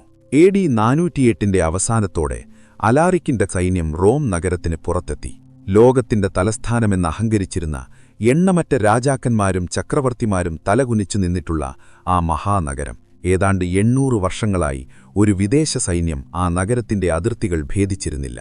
തങ്ങൾക്ക് ചുറ്റുമുള്ള കൂറ്റൻ ഔറേലിയൻ മതിലുകൾ തങ്ങളെ സംരക്ഷിക്കുമെന്ന് റോമൻ പൗരന്മാർ അപ്പോഴും വിശ്വസിച്ചിരുന്നു. എന്നാൽ പ്രതിരോധം തീർക്കാൻ മതിലുകൾ മാത്രം പോരാ, അതിനു പിന്നിൽ ധൈര്യമുള്ള മനുഷ്യർ കൂടി വേണമെന്ന സത്യം അവർ സൗകര്യപൂർവ്വം മറന്നു. തന്ത്രശാലിയായ ഒരു സൈന്യാധിപനായിരുന്നു അലാറിക്. റോമൻ മതിലുകൾ തകർക്കാൻ തന്റെ സൈനികരുടെ ജീവൻ നഷ്ടപ്പെടുത്താൻ അദ്ദേഹം തയ്യാറായിരുന്നില്ല. മറിച്ച് അതിലും ഭയാനകമായ മറ്റൊരു തന്ത്രമാണ് അദ്ദേഹം പ്രയോഗിച്ചത്: ഉപരോധം. ഒരു നഗരത്തെ ശ്വാസം മുട്ടിച്ചു കൊല്ലുക. റോമിലേക്കുള്ള കരവഴികളെല്ലാം ബാർബേറിയൻ സൈന്യമടച്ചു. നഗരത്തിലേക്ക് ചരക്കുകൾ വന്നിരുന്ന ടൈബർ നദിയിലൂടെയുള്ള ഗതാഗതം പൂർണ്ണമായും തടഞ്ഞു. പുറത്തുനിന്ന് ഒരു മണി ധാന്യം പോലും അകത്തേക്ക് വരാതെ രീതിയിൽ ആ മഹാനഗരത്തെ അവർ ചുറ്റിവലഞ്ഞു. ഇനിയുള്ള യുദ്ധം ആയുധങ്ങൾ കൊണ്ടായിരുന്നില്ല, മറിച്ച് വിശപ്പുകൊണ്ടായിരുന്നു. ദിവസങ്ങൾ ആഴ്ചകൾക്ക് വഴിമാറി. നഗരത്തിനുള്ളിലെ അവസ്ഥ ഭയാനകമായി മാറിത്തുടങ്ങി. റോമെന്ന ആഡംബര നഗരം പതിയെ വിശപ്പിന്റെ പിടിയിലമർന്നു. തുടക്കത്തിൽ സാധാരണക്കാരായ ദരിദ്രർക്കാണ് ഭക്ഷണക്ഷാമം അനുഭവപ്പെട്ടത്. ധാന്യങ്ങളുടെ വില കുത്തനെ ഉയർന്നു. കയ്യിൽ പണമില്ലാത്തവർ പട്ടിണിയിടക്കാൻ തുടങ്ങി. പിന്നീട് സമ്പന്നരുടെ വീടുകളിലെ അറകളും കാലിയാകാൻ തുടങ്ങി.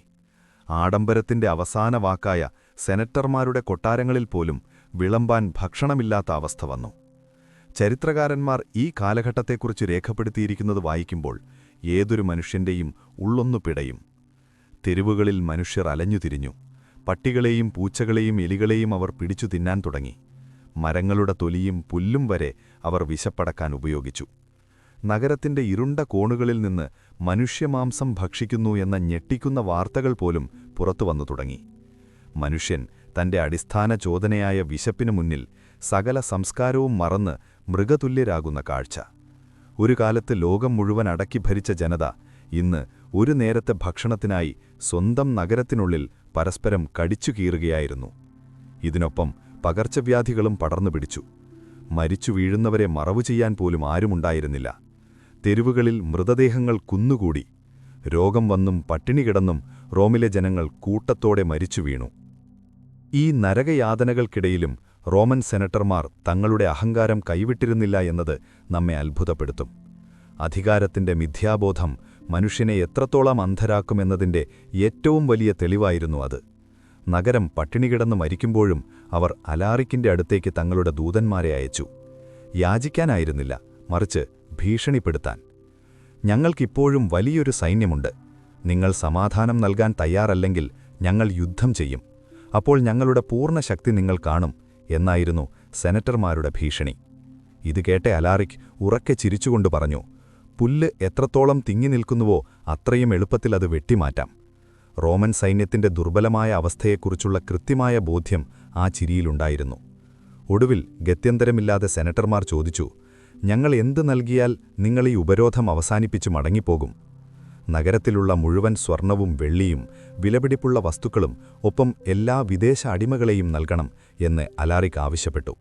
ഭയന്നുപോയ ദൂതന്മാർ വിറയാർവ ശബ്ദത്തിൽ അദ്ദേഹത്തോട് ചോദിച്ചു, ഇതെല്ലാം നിങ്ങൾക്ക് നൽകിയാൽ പിന്നെ ഞങ്ങൾക്ക് ബാക്കി എന്താണുണ്ടാവുക? അലാറിക്കിന്റെ മറുപടി ചരിത്രത്തിൽ ഇന്നും മുഴങ്ങിക്കേൾക്കുന്നുണ്ട്, നിങ്ങളുടെ ജീവൻ. ഒരു സാമ്രാജ്യത്തിന്റെ അഹങ്കാരത്തെ ഒറ്റയടിക്ക് ഇല്ലാതാക്കിയ വാക്കുകളായിരുന്നു അത്. മറ്റൊരു വഴിയുമില്ലാതെ റോമൻ ജനത തങ്ങളുടെ ദേവാലയങ്ങളിലെ സ്വർണ്ണ പ്രതിമകൾ വരെ ഉരുക്കി അലാറിക്കിന് നൽകി. പണക്കാരും ദരിദ്രരും തങ്ങളുടെ കയ്യിലുള്ള അവസാനത്തെ സമ്പത്തും ആ ശത്രുവിന്റെ കാൽക്കൽ വെച്ചു.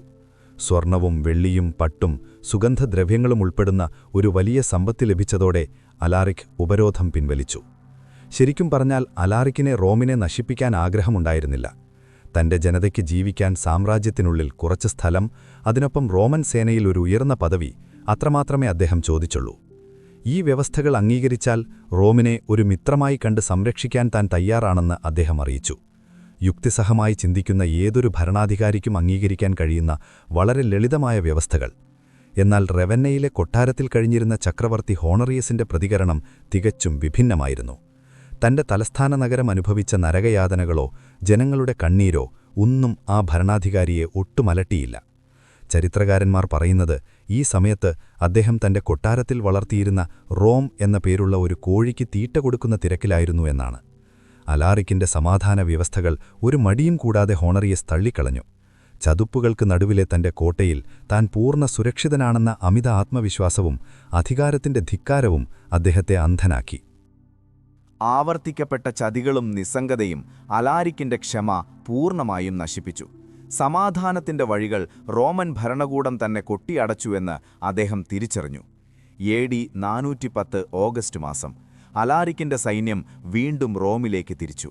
എന്നാൽ ഇത്തവണ ചർച്ചകളോ ഉപരോധമോ ആയിരുന്നില്ല അവരുടെ ലക്ഷ്യം, മറിച്ച് സമ്പൂർണമായ നാശമായിരുന്നു.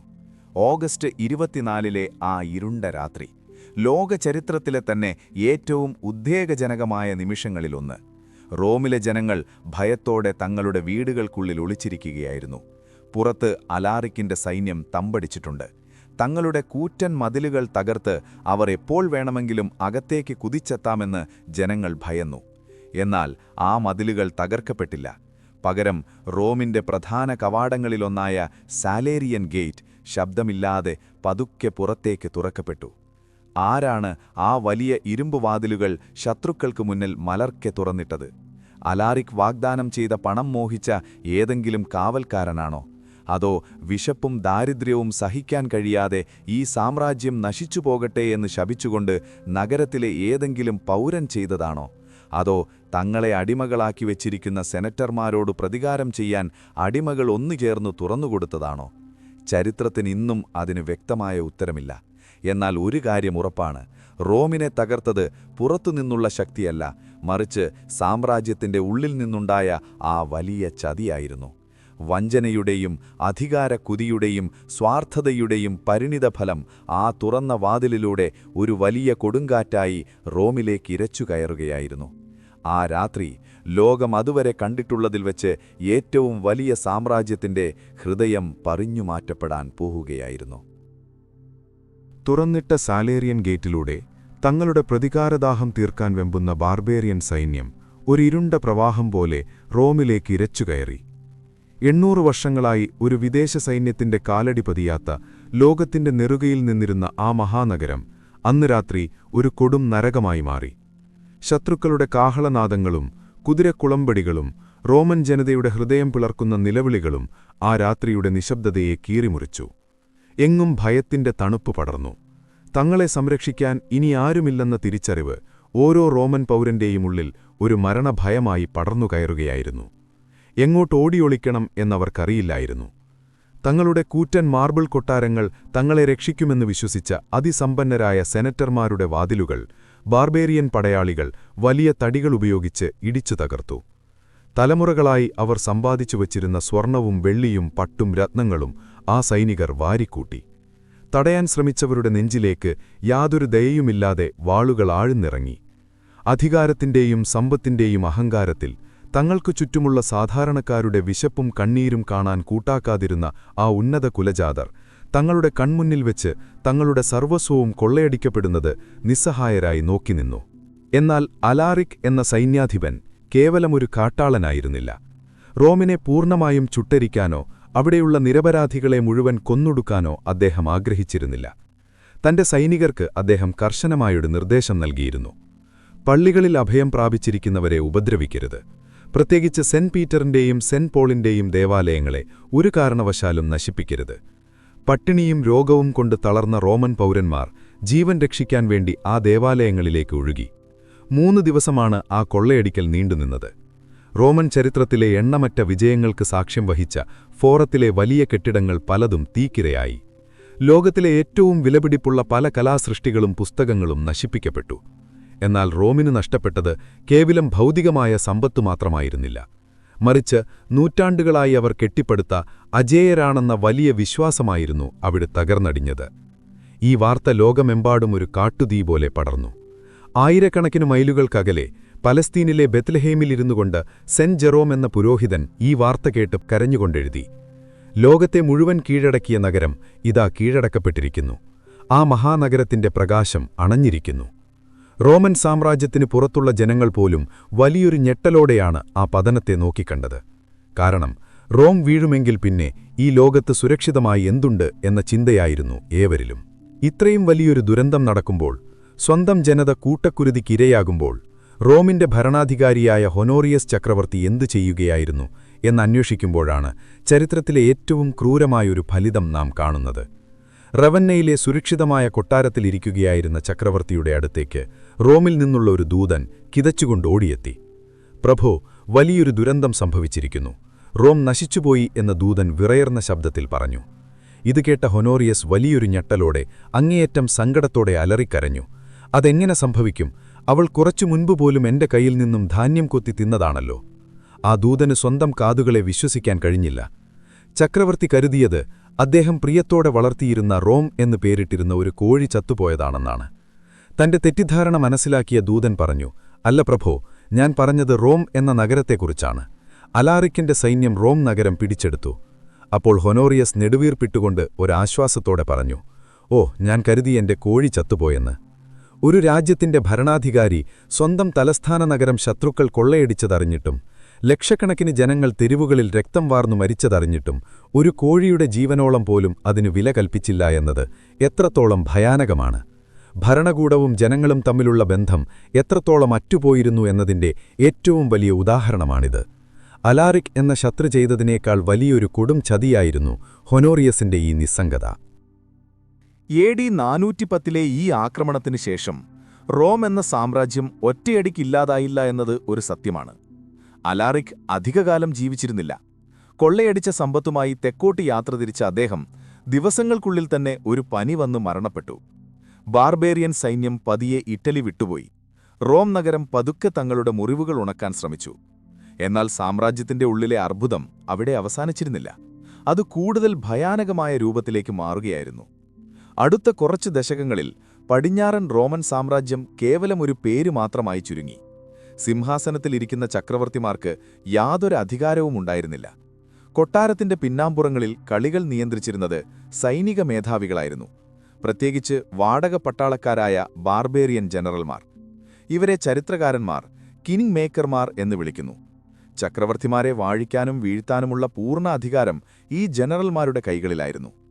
റോമിനെ സ്നേഹിച്ച, റോമിന്റെ നന്മയാഗ്രഹിച്ച ആരെങ്കിലും ചക്രവർത്തിയായി വന്നാൽ ദിവസങ്ങൾക്കുള്ളിൽ അയാൾ രഹസ്യമായി വധിക്കപ്പെട്ടു. പകരം തങ്ങൾ പറയുന്നിടത്ത് ഒപ്പിട്ട് നൽകുന്ന പാവകളെ അവർ സിംഹാസനത്തിലിരുത്തി. ഫ്ലാവിയസ് ഏഷ്യസ് തുടങ്ങിയ സൈന്യാധിപന്മാർ ഈ കാലഘട്ടത്തിലെ നിഴൽ ഭരണാധികാരികളായിരുന്നു.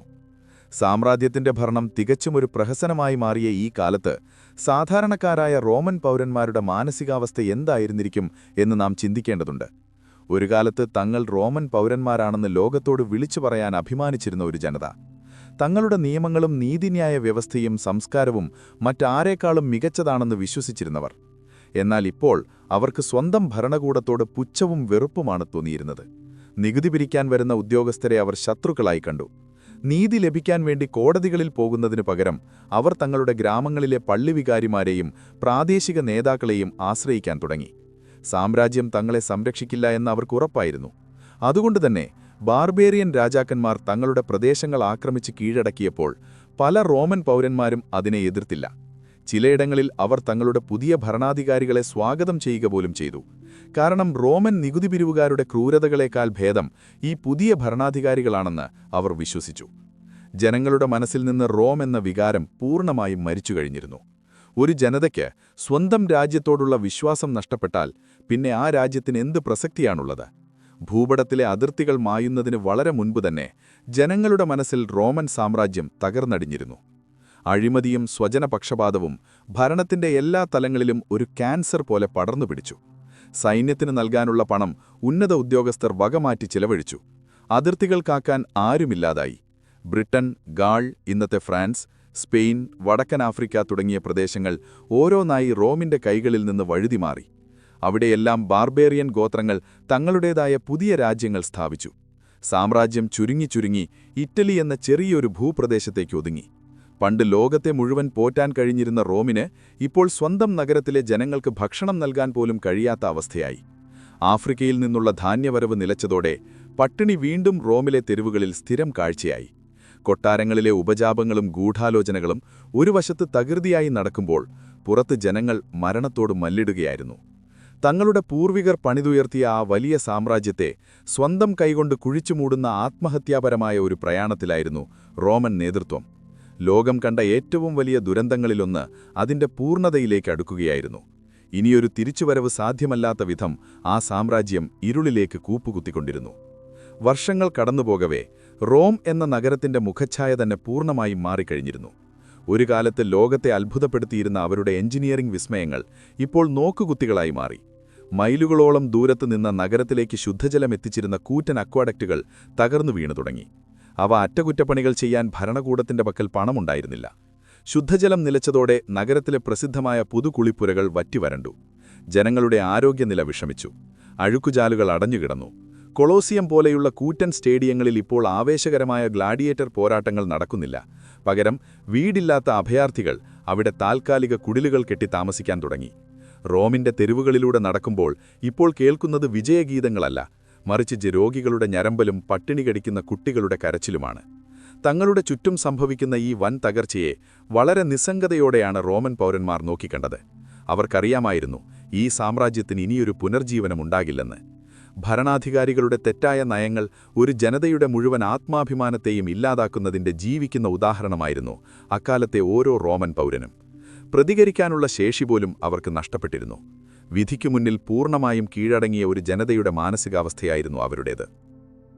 ഈ അന്ധകാരയുഗത്തിലും പ്രതീക്ഷയുടെ അവസാനത്തെ ഒരു മിന്നാമിനുങ്ങായി ഒരാൾ പടിഞ്ഞാറൻ റോമിലുണ്ടായിരുന്നു. ഫ്ലേവിയസ് ഈഷ്യസ് എന്ന സൈന്യാധിപൻ. ചരിത്രകാരന്മാർ അദ്ദേഹത്തെ വിളിക്കുന്നത് അവസാനത്തെ റോമൻ എന്നാണ്.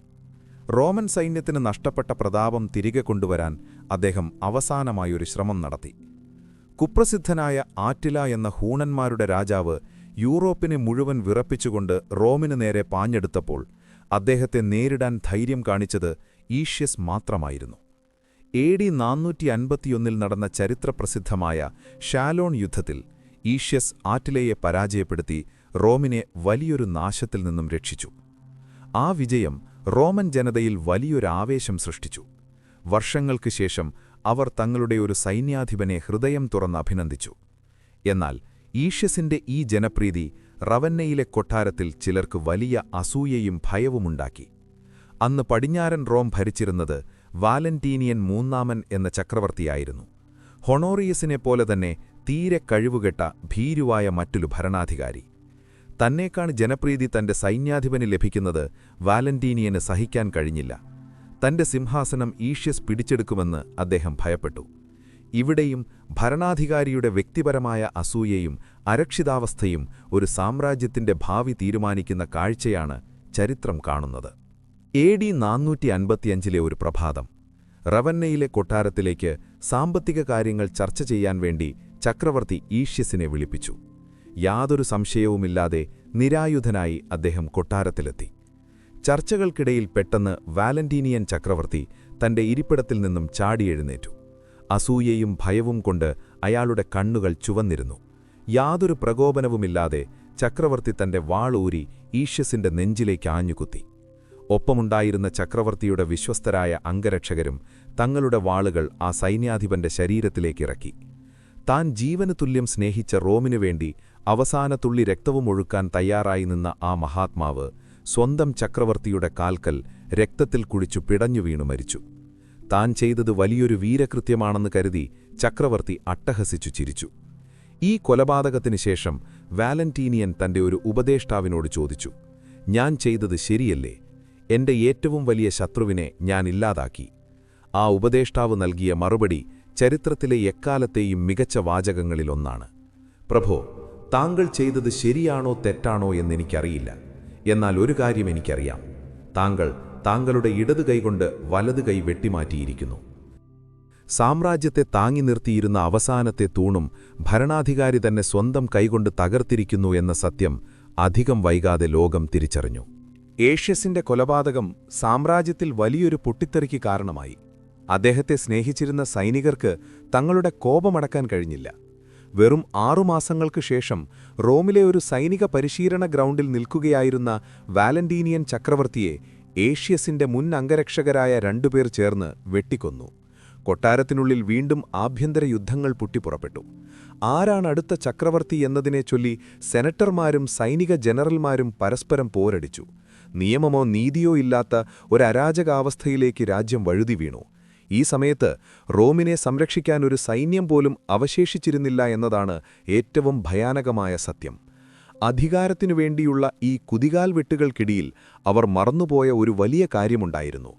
കടലിനക്കരെ വടക്കൻ ആഫ്രിക്കയിൽ റോമിനെ പൂർണ്ണമായും ഇല്ലാതാക്കാൻ കാത്തിരിക്കുന്ന മറ്റൊരു വലിയ ശത്രു ഉണ്ടായിരുന്നു. ഗെൻസെറിക് രാജാവിന്റെ നേതൃത്വത്തിലുള്ള വാൻഡലുകൾ.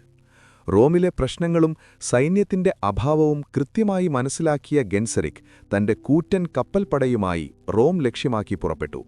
ഒരു ഭരണകൂടം അതിന്റെ അടിസ്ഥാന ചുമതലയായ രാജ്യസുരക്ഷ മറന്ന് അധികാര വടംവലികളിൽ മുഴുകിയാൽ എന്ത് സംഭവിക്കുമെന്നതിന്റെ ബാക്കിപത്രമായിരുന്നു പിന്നീട് നടന്നത്. AD 455 മെഡിറ്ററേനിയൻ കടൽ കടന്ന് വാൻഡലുകളുടെ കപ്പലുകൾ റോമിന്റെ തീരമായ ഓസ്റ്റിയയിൽ നങ്കൂരമിട്ടു. ആ വാർത്ത റോമിലെ ജനങ്ങളെ മരവിപ്പിച്ചു കളഞ്ഞു.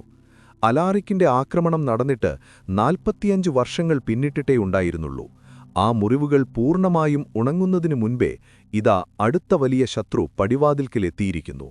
എന്നാൽ ഇത്തവണ റോമൻ ജനതയ്ക്ക് യാതൊരു പ്രതീക്ഷയുമുണ്ടായിരുന്നില്ല. അവരെ നയിക്കാൻ ഒരു ചക്രവർത്തിയുണ്ടായിരുന്നില്ല. പ്രതിരോധം തീർക്കാൻ ഒരു സൈന്യമുണ്ടായിരുന്നില്ല. ഉപരോധം പോലും ഏർപ്പെടുത്താതെ വാൻഡലുകൾ വളരെ എളുപ്പത്തിൽ റോമൻ നഗരത്തിലേക്ക് കടന്നു. അന്ന് പടിഞ്ഞാറൻ റോമിൽ അവശേഷിച്ചിരുന്ന ഒരേയൊരു അധികാരി പോപ്പ് ലിയോ ഒന്നാമൻ മാത്രമായിരുന്നു.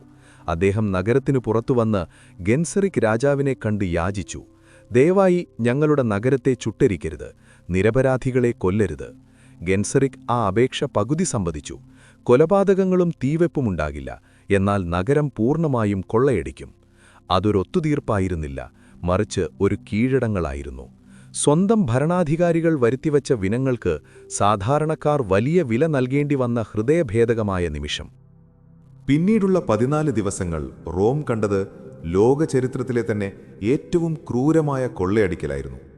അലാറിക് ചെയ്തതുപോലെ ചില ഭാഗങ്ങൾ മാത്രം കൊള്ളയടിച്ചു പോകുന്നതിന് പകരം വാൻഡലുകൾ വളരെ ആസൂത്രിതമായി നഗരത്തെ മുഴുവൻ പിച്ചു ചീന്തി. വീടുകളും കൊട്ടാരങ്ങളും പള്ളികളും അവർ അരിച്ചുപെറുക്കി. വിലപിടിപ്പുള്ളതെന്തും അവർ കപ്പലുകളിലേക്ക് മാറ്റി.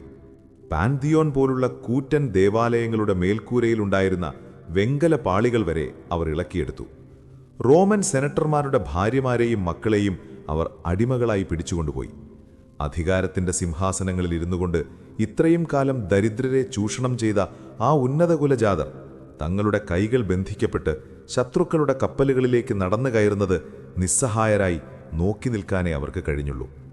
വാൻഡലുകൾ ചെയ്ത ഈ ക്രൂരമായ കൊള്ളയടിക്കലിൽ നിന്നാണ് പിന്നീട് ഇംഗ്ലീഷ് ഭാഷയിൽ സാംസ്കാരിക സമ്പത്തുകൾ നശിപ്പിക്കുന്നതിനെ കുറിക്കാൻ വാൻഡലിസം എന്ന വാക്ക് തന്നെ ഉണ്ടായത്.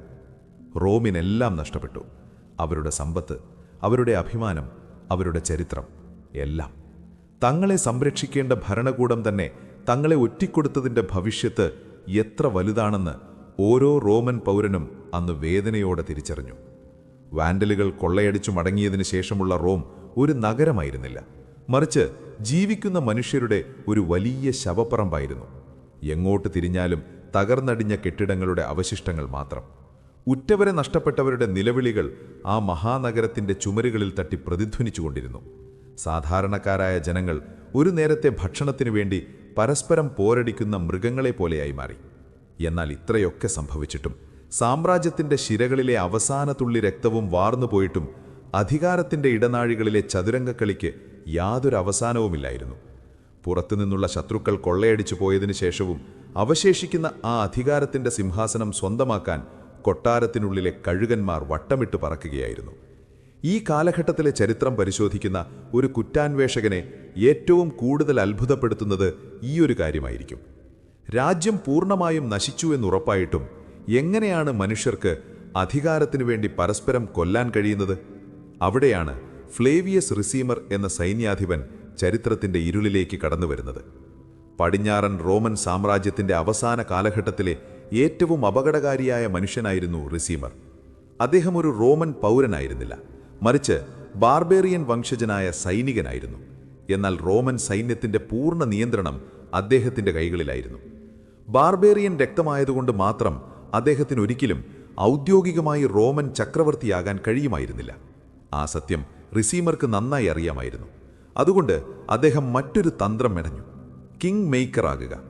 തനിക്ക് സിംഹാസനത്തിൽ ഇരിക്കാൻ കഴിയില്ല, എന്നാൽ സിംഹാസനത്തിൽ ആരിരിക്കണം എന്ന് താൻ തീരുമാനിക്കും. താൻ പറയുന്നിടത്ത് ഒപ്പിട്ട് നൽകുന്ന, താൻ പറയുന്നത് പോലെ കേൾക്കുന്ന ദുർബലരായ പാവകളെ അദ്ദേഹം ചക്രവർത്തിമാരായി വാഴിച്ചു.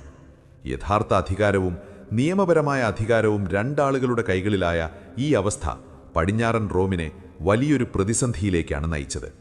ജനങ്ങൾക്ക് ഭരണകൂടത്തിലുള്ള വിശ്വാസം പൂർണ്ണമായും നഷ്ടപ്പെട്ടു. ചക്രവർത്തി ഒരു വെറും നോട്ടുകുത്തിയാണെന്നും യഥാർത്ഥത്തിൽ രാജ്യം ഭരിക്കുന്നത് ഒരു ബാർബേറിയൻ സൈന്യാധിപനാണെന്നും അവർ തിരിച്ചറിഞ്ഞു. എന്നാൽ ഈ പാവനാടകങ്ങൾക്കിടയിൽ AD 457 അവിചാരിതമായി ഒരു യഥാർത്ഥ ഭരണാധികാരി അധികാരത്തിലേക്ക് കടന്നുവന്നു. മെജോറിയൻ. റിസീമർ തന്നെയാണ് അദ്ദേഹത്തെയും ചക്രവർത്തിയായി നിയമിച്ചത്, തനിക്കൊരു പാവയായിരിക്കുമെന്ന് കരുതിക്കൊണ്ട്. എന്നാൽ അവിടെ റിസീമർക്ക് തെറ്റി. മെജോറിയൻ ഒരു ഭീരുവായിരുന്നില്ല, മറിച്ച് റോമിന്റെ നഷ്ടപ്പെട്ട പ്രതാപം തിരികെ കൊണ്ടുവരാൻ ആഗ്രഹിച്ച അവസാനത്തെ യഥാർത്ഥ റോമൻ ചക്രവർത്തിയായിരുന്നു. അധികാരമേറ്റയുടനെ അദ്ദേഹം പല സുപ്രധാന തീരുമാനങ്ങളും എടുത്തു. തകർന്നു കിടക്കുന്ന റോമൻ സ്മാരകങ്ങൾ പുനർനിർമ്മിക്കാനും അഴിമതിക്കാരായ ഉദ്യോഗസ്ഥരെ പിരിച്ചുവിടാനും അദ്ദേഹം ഉത്തരവിട്ടു. ജനങ്ങൾക്ക് വീണ്ടും ഭരണകൂടത്തിൽ ഒരു ചെറിയ പ്രതീക്ഷ തോന്നിത്തുടങ്ങി. പടിഞ്ഞാറൻ റോമിനെ രക്ഷിക്കാൻ ഇനി ഒരേ ഒരു വഴിയേ ഉള്ളൂ എന്ന് മെജോറിയന് കൃത്യമായി അറിയാമായിരുന്നു. വാൻഡലുകളുടെ കൈവശമുള്ള നോർത്തൻ ആഫ്രിക്ക തിരികെ പിടിക്കുക.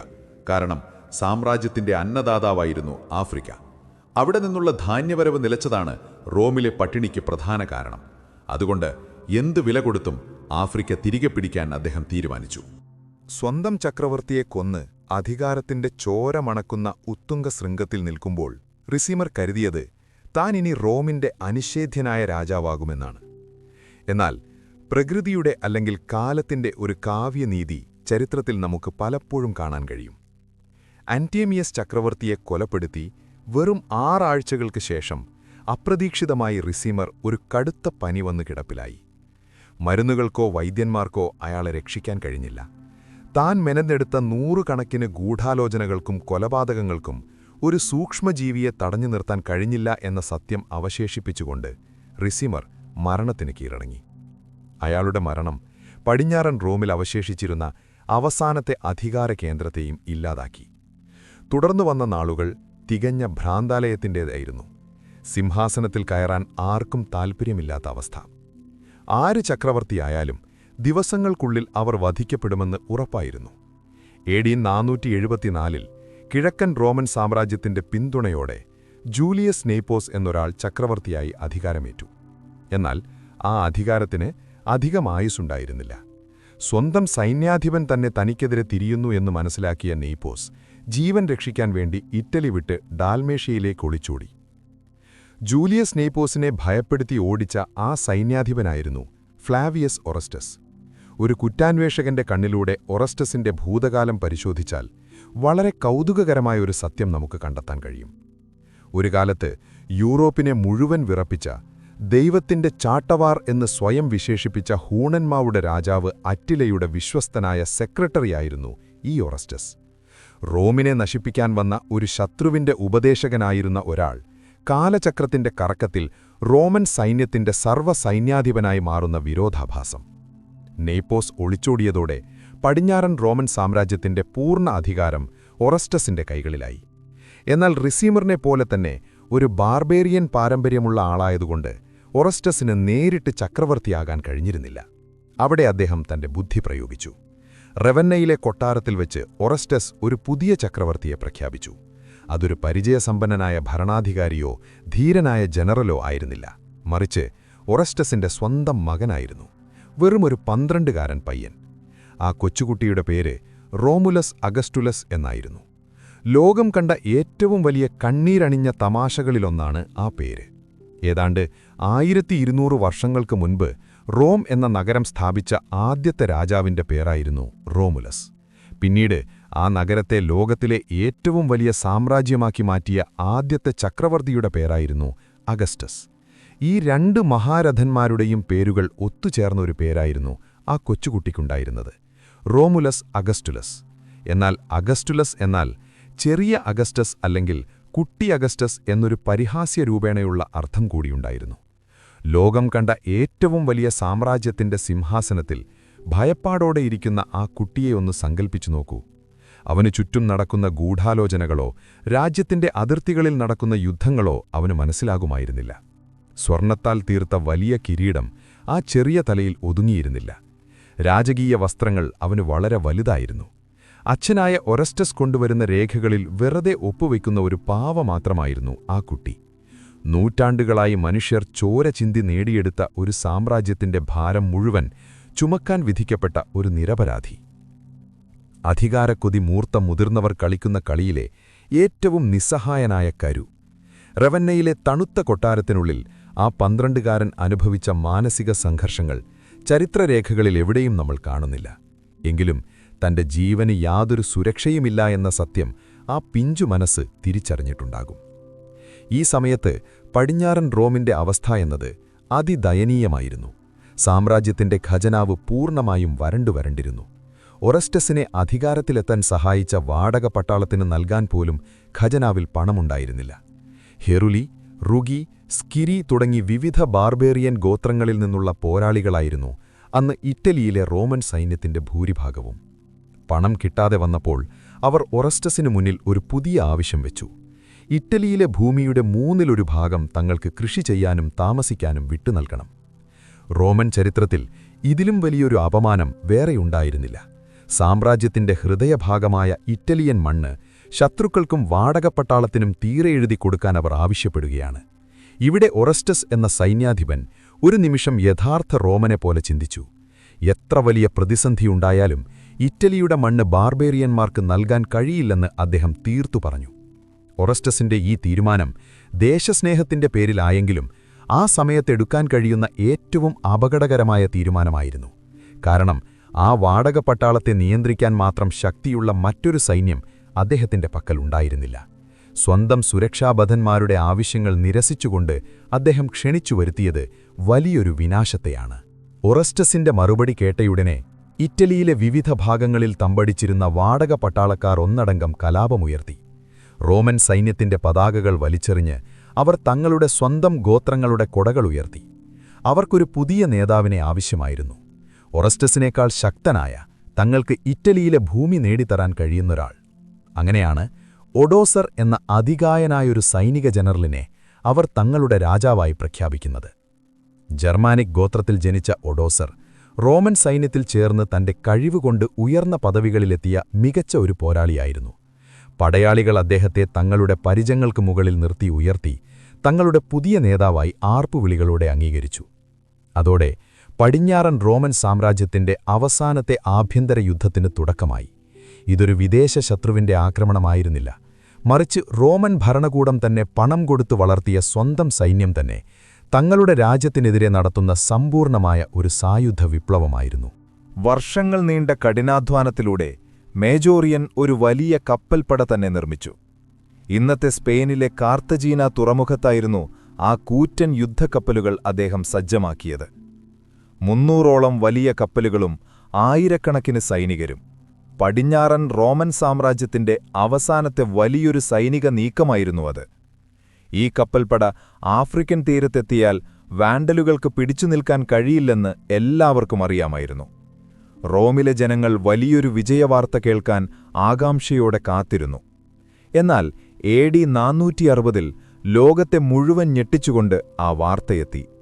കാർത്തജീന തുറമുഖത്ത് നങ്കൂരമിട്ടിരുന്ന ആ 300 യുദ്ധക്കപ്പലുകളും വാൻഡലുകൾ തകർത്തു തരിപ്പണമാക്കിയിരിക്കുന്നു. ഒരു യുദ്ധം പോലും നടക്കാതെ റോമിന്റെ അവസാനത്തെ പ്രതീക്ഷയും കടലിൽ എരിഞ്ഞടങ്ങി. ഇതെങ്ങനെ സംഭവിച്ചു? അവിടെയാണ് ചരിത്രകാരന്മാർ ഒരു വലിയ ഗൂഢാലോചനയുടെ മണം പിടിക്കുന്നത്. റോമൻ സൈന്യം കാർത്തജീനയിൽ തമ്പടിച്ചിരിക്കുന്ന വിവരവും അവരുടെ നീക്കങ്ങളും വാൻഡലുകൾക്ക് വളരെ കൃത്യമായി ലഭിച്ചിരുന്നു. ആരോ വാൻഡലുകൾക്ക് രഹസ്യവിവരങ്ങൾ ചോർത്തിക്കൊടുത്തിരുന്നു. ആരായിരിക്കുമത്? ചില ചരിത്രകാരന്മാർ വിശ്വസിക്കുന്നത് അത് റിസീമർ തന്നെയായിരുന്നു എന്നാണ്. മേജോറിയൻ വിജയിച്ചാൽ അദ്ദേഹം കൂടുതൽ ശക്തനാകുമെന്നും അതോടെ തന്റെ അധികാരം നഷ്ടപ്പെടുമെന്നും റിസീമർ ഭയപ്പെട്ടിരുന്നു. സ്വന്തം സൈന്യാധിപൻ തന്നെ സ്വന്തം രാജ്യത്തിന്റെ കപ്പൽപ്പടയെ ശത്രുക്കൾക്ക് ഒറ്റിക്കൊടുത്ത ആ മഹാചതി. റോമിന്റെ തകർച്ചയ്ക്ക് കാരണമായ ആന്തരിക തീരുമാനങ്ങളിൽ ഏറ്റവും ഭയാനകമായ ഒന്നായിരുന്നു അത്. തന്റെ സ്വപ്നങ്ങളെല്ലാം കരിഞ്ഞുപോയതിന്റെ കടുത്ത നിരാശയുമായി ചുരുങ്ങിയ ചില സൈനികരോടൊപ്പം മേജോറിയൻ ഇറ്റലിയിലേക്ക് മടങ്ങി. എന്നാൽ അവിടെ അദ്ദേഹത്തെ കാത്തിരുന്നത് മറ്റൊരു ദുരന്തമായിരുന്നു. ഇറ്റലിയിലെത്തിയ ഉടനെ റിസിമറിന്റെ സൈനികർ അദ്ദേഹത്തെ വളഞ്ഞു. ചക്രവർത്തിയാണെന്ന പരിഗണന പോലുമില്ലാതെ അദ്ദേഹത്തെ അവർ ക്രൂരമായി മർദ്ദിച്ചു. മേജോറിയന്റെ ശരീരത്തിലെ രാജകീയ വസ്ത്രങ്ങൾ അവർ വലിച്ചുകീറി. 5 ദിവസത്തോളം കൊടിയ പീഡനങ്ങൾക്കിരയാക്കിയ ശേഷം റിസിമറിന്റെ നിർദ്ദേശപ്രകാരം അവർ ആ ചക്രവർത്തിയുടെ തല വെട്ടിമാറ്റി. റോമിനു വേണ്ടി അവസാനമായി പൊരുതിയ ആ മഹാത്മാവ് സ്വന്തം ആളുകളുടെ തന്നെ വഞ്ചനയിൽ രക്തം വാർന്നു മരിച്ചു. ഈ സംഭവം റോമൻ ജനതയിലുണ്ടാക്കിയ മാനസികാഘാതം വിവരണാതീതമാണ്. രാജ്യത്തെ രക്ഷിക്കാൻ ശ്രമിക്കുന്നവരെ കൊന്നൊടുക്കുന്ന ഒരു ഭരണകൂടത്തെ എങ്ങനെ വിശ്വസിക്കാനാണ്? റോം എന്ന സങ്കല്പം ജനങ്ങളുടെ മനസ്സിൽ പൂർണ്ണമായും മരിച്ചത് അന്നായിരിക്കും. ഇനി ആരു വന്നാലും ആരു ഭരിച്ചാലും തങ്ങൾക്ക് യാതൊരു പ്രതീക്ഷയുമില്ലെന്ന ചിന്ത അവരിൽ ഉറച്ചുപോയി. സ്വന്തം നായകന്മാരെ തിന്നുതീർക്കുന്ന ഒരു കാട്ടുനീതിയാണ് അന്ന് റോമിൽ നടമാടിയത്. മേജോറിയന്റെ കൊലപാതകത്തിനു ശേഷം റിസിമർ വീണ്ടും തന്റെ പാവാനാടകം തുടർന്നു. ലിബിയസ് സെവറസ് എന്നൊരു ദുർബലനായ മനുഷ്യനെ അദ്ദേഹം സിംഹാസനത്തിലിരുത്തി. എന്നാൽ സാമ്രാജ്യത്തിന്റെ സമ്പദ്വ്യവസ്ഥ പൂർണ്ണമായും തകർന്നിരുന്നു. സൈന്യത്തിന് ശമ്പളം കൊടുക്കാൻ റിസിമറിന്റെ പക്കൽ പോലുമില്ലായിരുന്നു പണം. ഗത്യന്തരമില്ലാതെ കിഴക്കൻ റോമൻ സാമ്രാജ്യത്തിന്റെ സഹായം അഭ്യർത്ഥിക്കാൻ റിസിമർ നിർബന്ധിതനായി. സഹായം നൽകാമെന്നും പകരം അന്ത്യേമിയസ് എന്ന തങ്ങളുടെ വിശ്വസ്തനായ ജനറലിനെ പടിഞ്ഞാറൻ റോമിലെ ചക്രവർത്തിയായി നിയമിക്കണമെന്നും കിഴക്കൻ റോമൻ ചക്രവർത്തി വ്യവസ്ഥവെച്ചു. മനസ്സില്ലാ മനസ്സോടെ റിസിമർ അത് സമ്മതിച്ചു. AD 467-ൽ അന്ത്യേമിയസ് അധികാരമേറ്റു. ഇരുവരും തമ്മിലുള്ള ബന്ധം ദൃഢമാക്കാൻ റിസിമർ അന്ത്യേമിയസിന്റെ മകളെ വിവാഹം കഴിക്കുക പോലും ചെയ്തു. എന്നാൽ അധികാരക്കൊതിക്കു മുന്നിൽ ബന്ധങ്ങൾക്കെന്തു വിലയാണുള്ളത്? അധികം വൈകാതെ തന്നെ ഭാര്യാപിതാവും മരുമകനും തമ്മിൽ അധികാരത്തെ ചൊല്ലി തർക്കങ്ങൾ ആരംഭിച്ചു. ഇരുവരും തങ്ങളുടെ സൈന്യത്തെ ഉപയോഗിച്ച് പരസ്പരം ഭയപ്പെടുത്തി. രാജ്യമൊരു വലിയ പ്രതിസന്ധിയിലൂടെ കടന്നുപോകുമ്പോൾ നേതൃത്വം കൊടുക്കേണ്ടവർ തമ്മിൽ തെരുവുഗുണ്ടകളെപ്പോലെ പോരടിക്കുന്ന കാഴ്ച ജനങ്ങളെ കൂടുതൽ നിരാശപ്പെടുത്തി. തർക്കങ്ങൾ മൂർച്ഛിച്ച് AD 472-ൽ അതൊരു തുറന്ന യുദ്ധത്തിലേക്ക് വഴിമാറി. റിസിമർ തന്റെ വലിയൊരു ബാർബേറിയൻ സൈന്യവുമായി റോം നഗരം വളഞ്ഞു. അന്ത്യേമിയസ് ചക്രവർത്തി റോം നഗരത്തിനുള്ളിൽ അഭയം പ്രാപിച്ചു. ചിന്തിച്ചു നോക്കൂ, അലാറിക്കും വാൻഡലുകളും ഉപരോധിച്ച അതേ നഗരം ഇപ്പോൾ സ്വന്തം സൈന്യാധിപൻ തന്നെ ഉപരോധിച്ചിരിക്കുന്നു. ശത്രുക്കൾ കൊള്ളയടിച്ചതിൽക്കാൾ വലിയൊരു ദുരന്തമായിരുന്നു അത്. 5 മാസത്തോളം റിസിമർ ആ നഗരത്തിലേക്കുള്ള ഭക്ഷണ വിതരണം തടഞ്ഞുവെച്ചു. പഴയ നരകയാതനകൾ റോമൻ ജനത വീണ്ടും അനുഭവിച്ചു. പട്ടിണിയും പകർച്ചവ്യാധിയും കാരണം നഗരത്തിൽ ആയിരങ്ങൾ മരിച്ചു വീണു. ഇതെല്ലാം ചെയ്തത് പുറത്തുനിന്നുള്ള ഒരു ശത്രുവായിരുന്നില്ല, മറിച്ച് രാജ്യത്തിന്റെ സുരക്ഷാ ചുമതലയുള്ള സർവ്വസൈന്യാധിപൻ തന്നെയായിരുന്നു. ഒടുവിൽ വിശപ്പ് സഹിക്കാൻ കഴിയാതെ നഗരവാസികൾ ഗേറ്റുകൾ തുറന്നുകൊടുത്തു.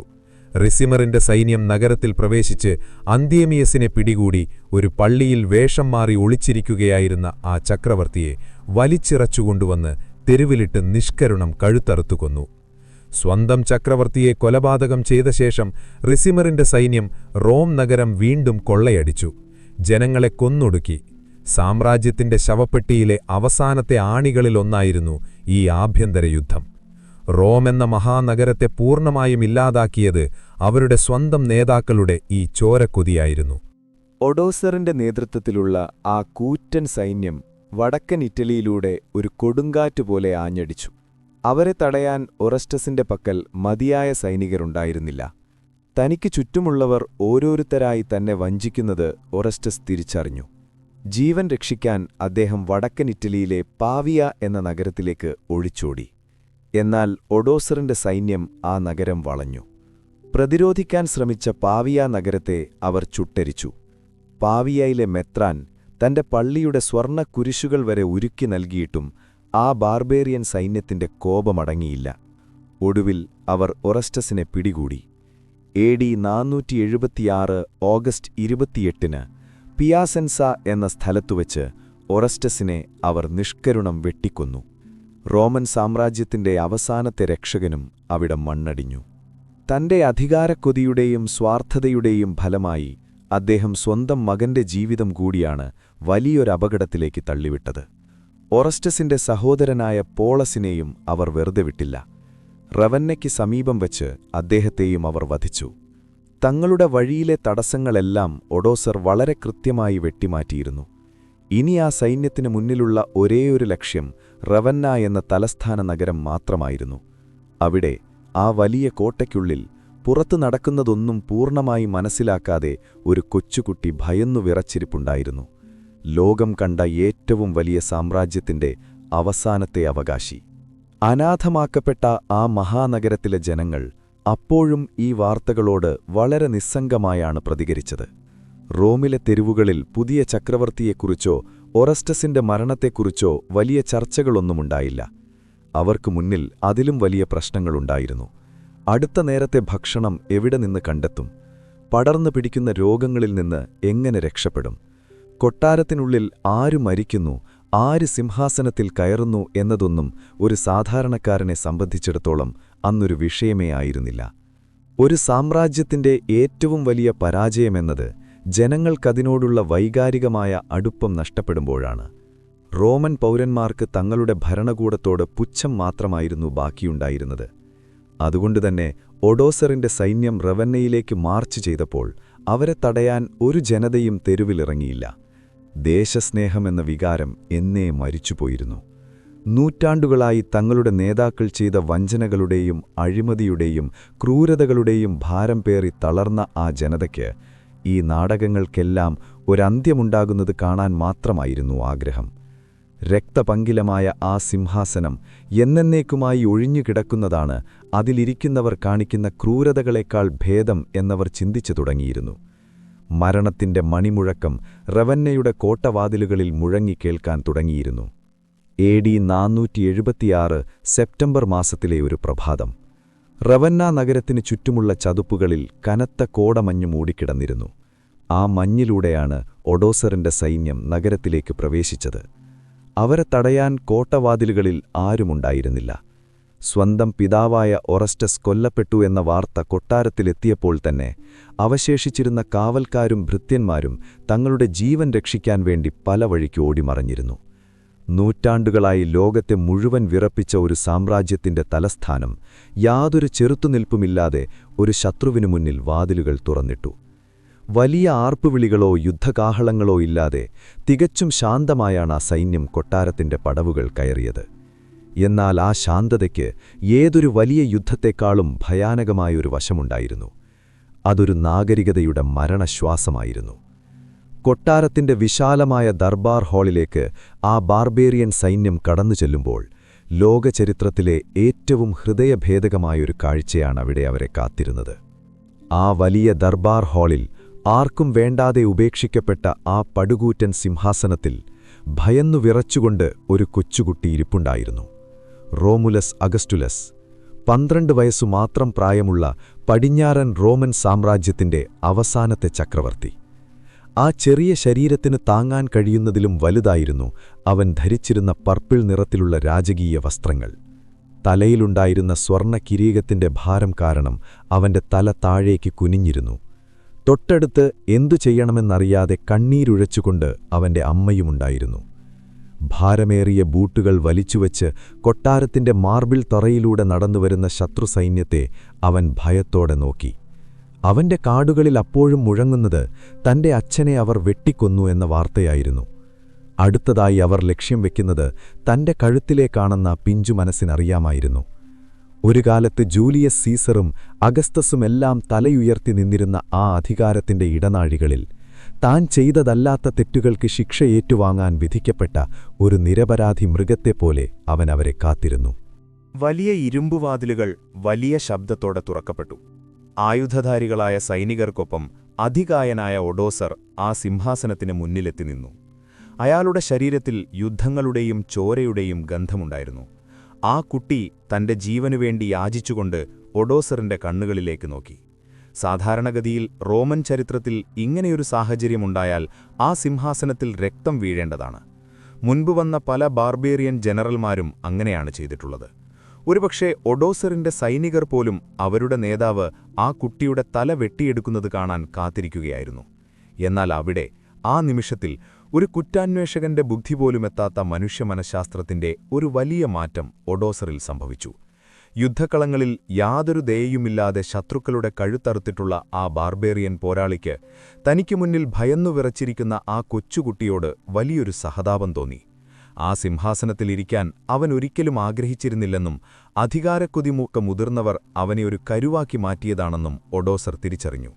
ചരിത്രത്തിലെ പല നിർണായക നിമിഷങ്ങളെയും പോലെ അവിടെയും ഒരു നിശബ്ദത പരന്നു. ഒഡോസർ പതുക്കെ മുന്നോട്ടു നടന്ന് ആ കുട്ടിയുടെ അരികിലെത്തി. വാളെടുക്കുന്നതിനു പകരം അയാൾ തന്റെ കൈകൾ നീട്ടി ആ കുട്ടിയുടെ തലയിലിരുന്ന കിരീടം എടുത്തുമാറ്റി. അവനെ രാജകീയ വസ്ത്രങ്ങൾ അഴിച്ചുമാറ്റാൻ അനുവദിച്ചു. നിന്നെ ഞാൻ കൊല്ലുന്നില്ല. ഒഡോസറിന്റെ ആ വാക്കുകൾ കേട്ടപ്പോൾ ആ കുട്ടിക്കും അമ്മയ്ക്കും തങ്ങളുടെ കാതുകളെ വിശ്വസിക്കാൻ കഴിഞ്ഞില്ല. ചരിത്രം അവിടെ ഒരു വലിയ കാരുണ്യത്തിന് സാക്ഷ്യം വഹിച്ചു. അവനെ ചക്രവർത്തി സ്ഥാനത്ത് നിന്ന് ഔദ്യോഗികമായി പുറത്താക്കിയ ഒഡോസർ അവർക്ക് ജീവിക്കാൻ വേണ്ടി തെക്കൻ ഇറ്റലിയിലെ ക്യാമ്പാനിയ എന്ന സ്ഥലത്ത് ഒരു എഫ്റ്റിൽറ്റും വർഷാവർഷം 6000 സ്വർണ്ണനാണയങ്ങൾ പെൻഷനായും നൽകാൻ ഉത്തരവിട്ടു. റോമൻ ചരിത്രത്തിലെ എണ്ണമറ്റ ചക്രവർത്തിമാരുടെ അന്ത്യം രക്തരൂക്ഷിതമായിരുന്നെങ്കിൽ അവസാനത്തെ ചക്രവർത്തിയുടെ അന്ത്യം അവനെ ആ ഭാരത്തിൽ നിന്ന് സ്വതന്ത്രനാക്കിക്കൊണ്ടുള്ള ഒരു കാരുണ്യത്തിലായിരുന്നു കലാശിച്ചത്.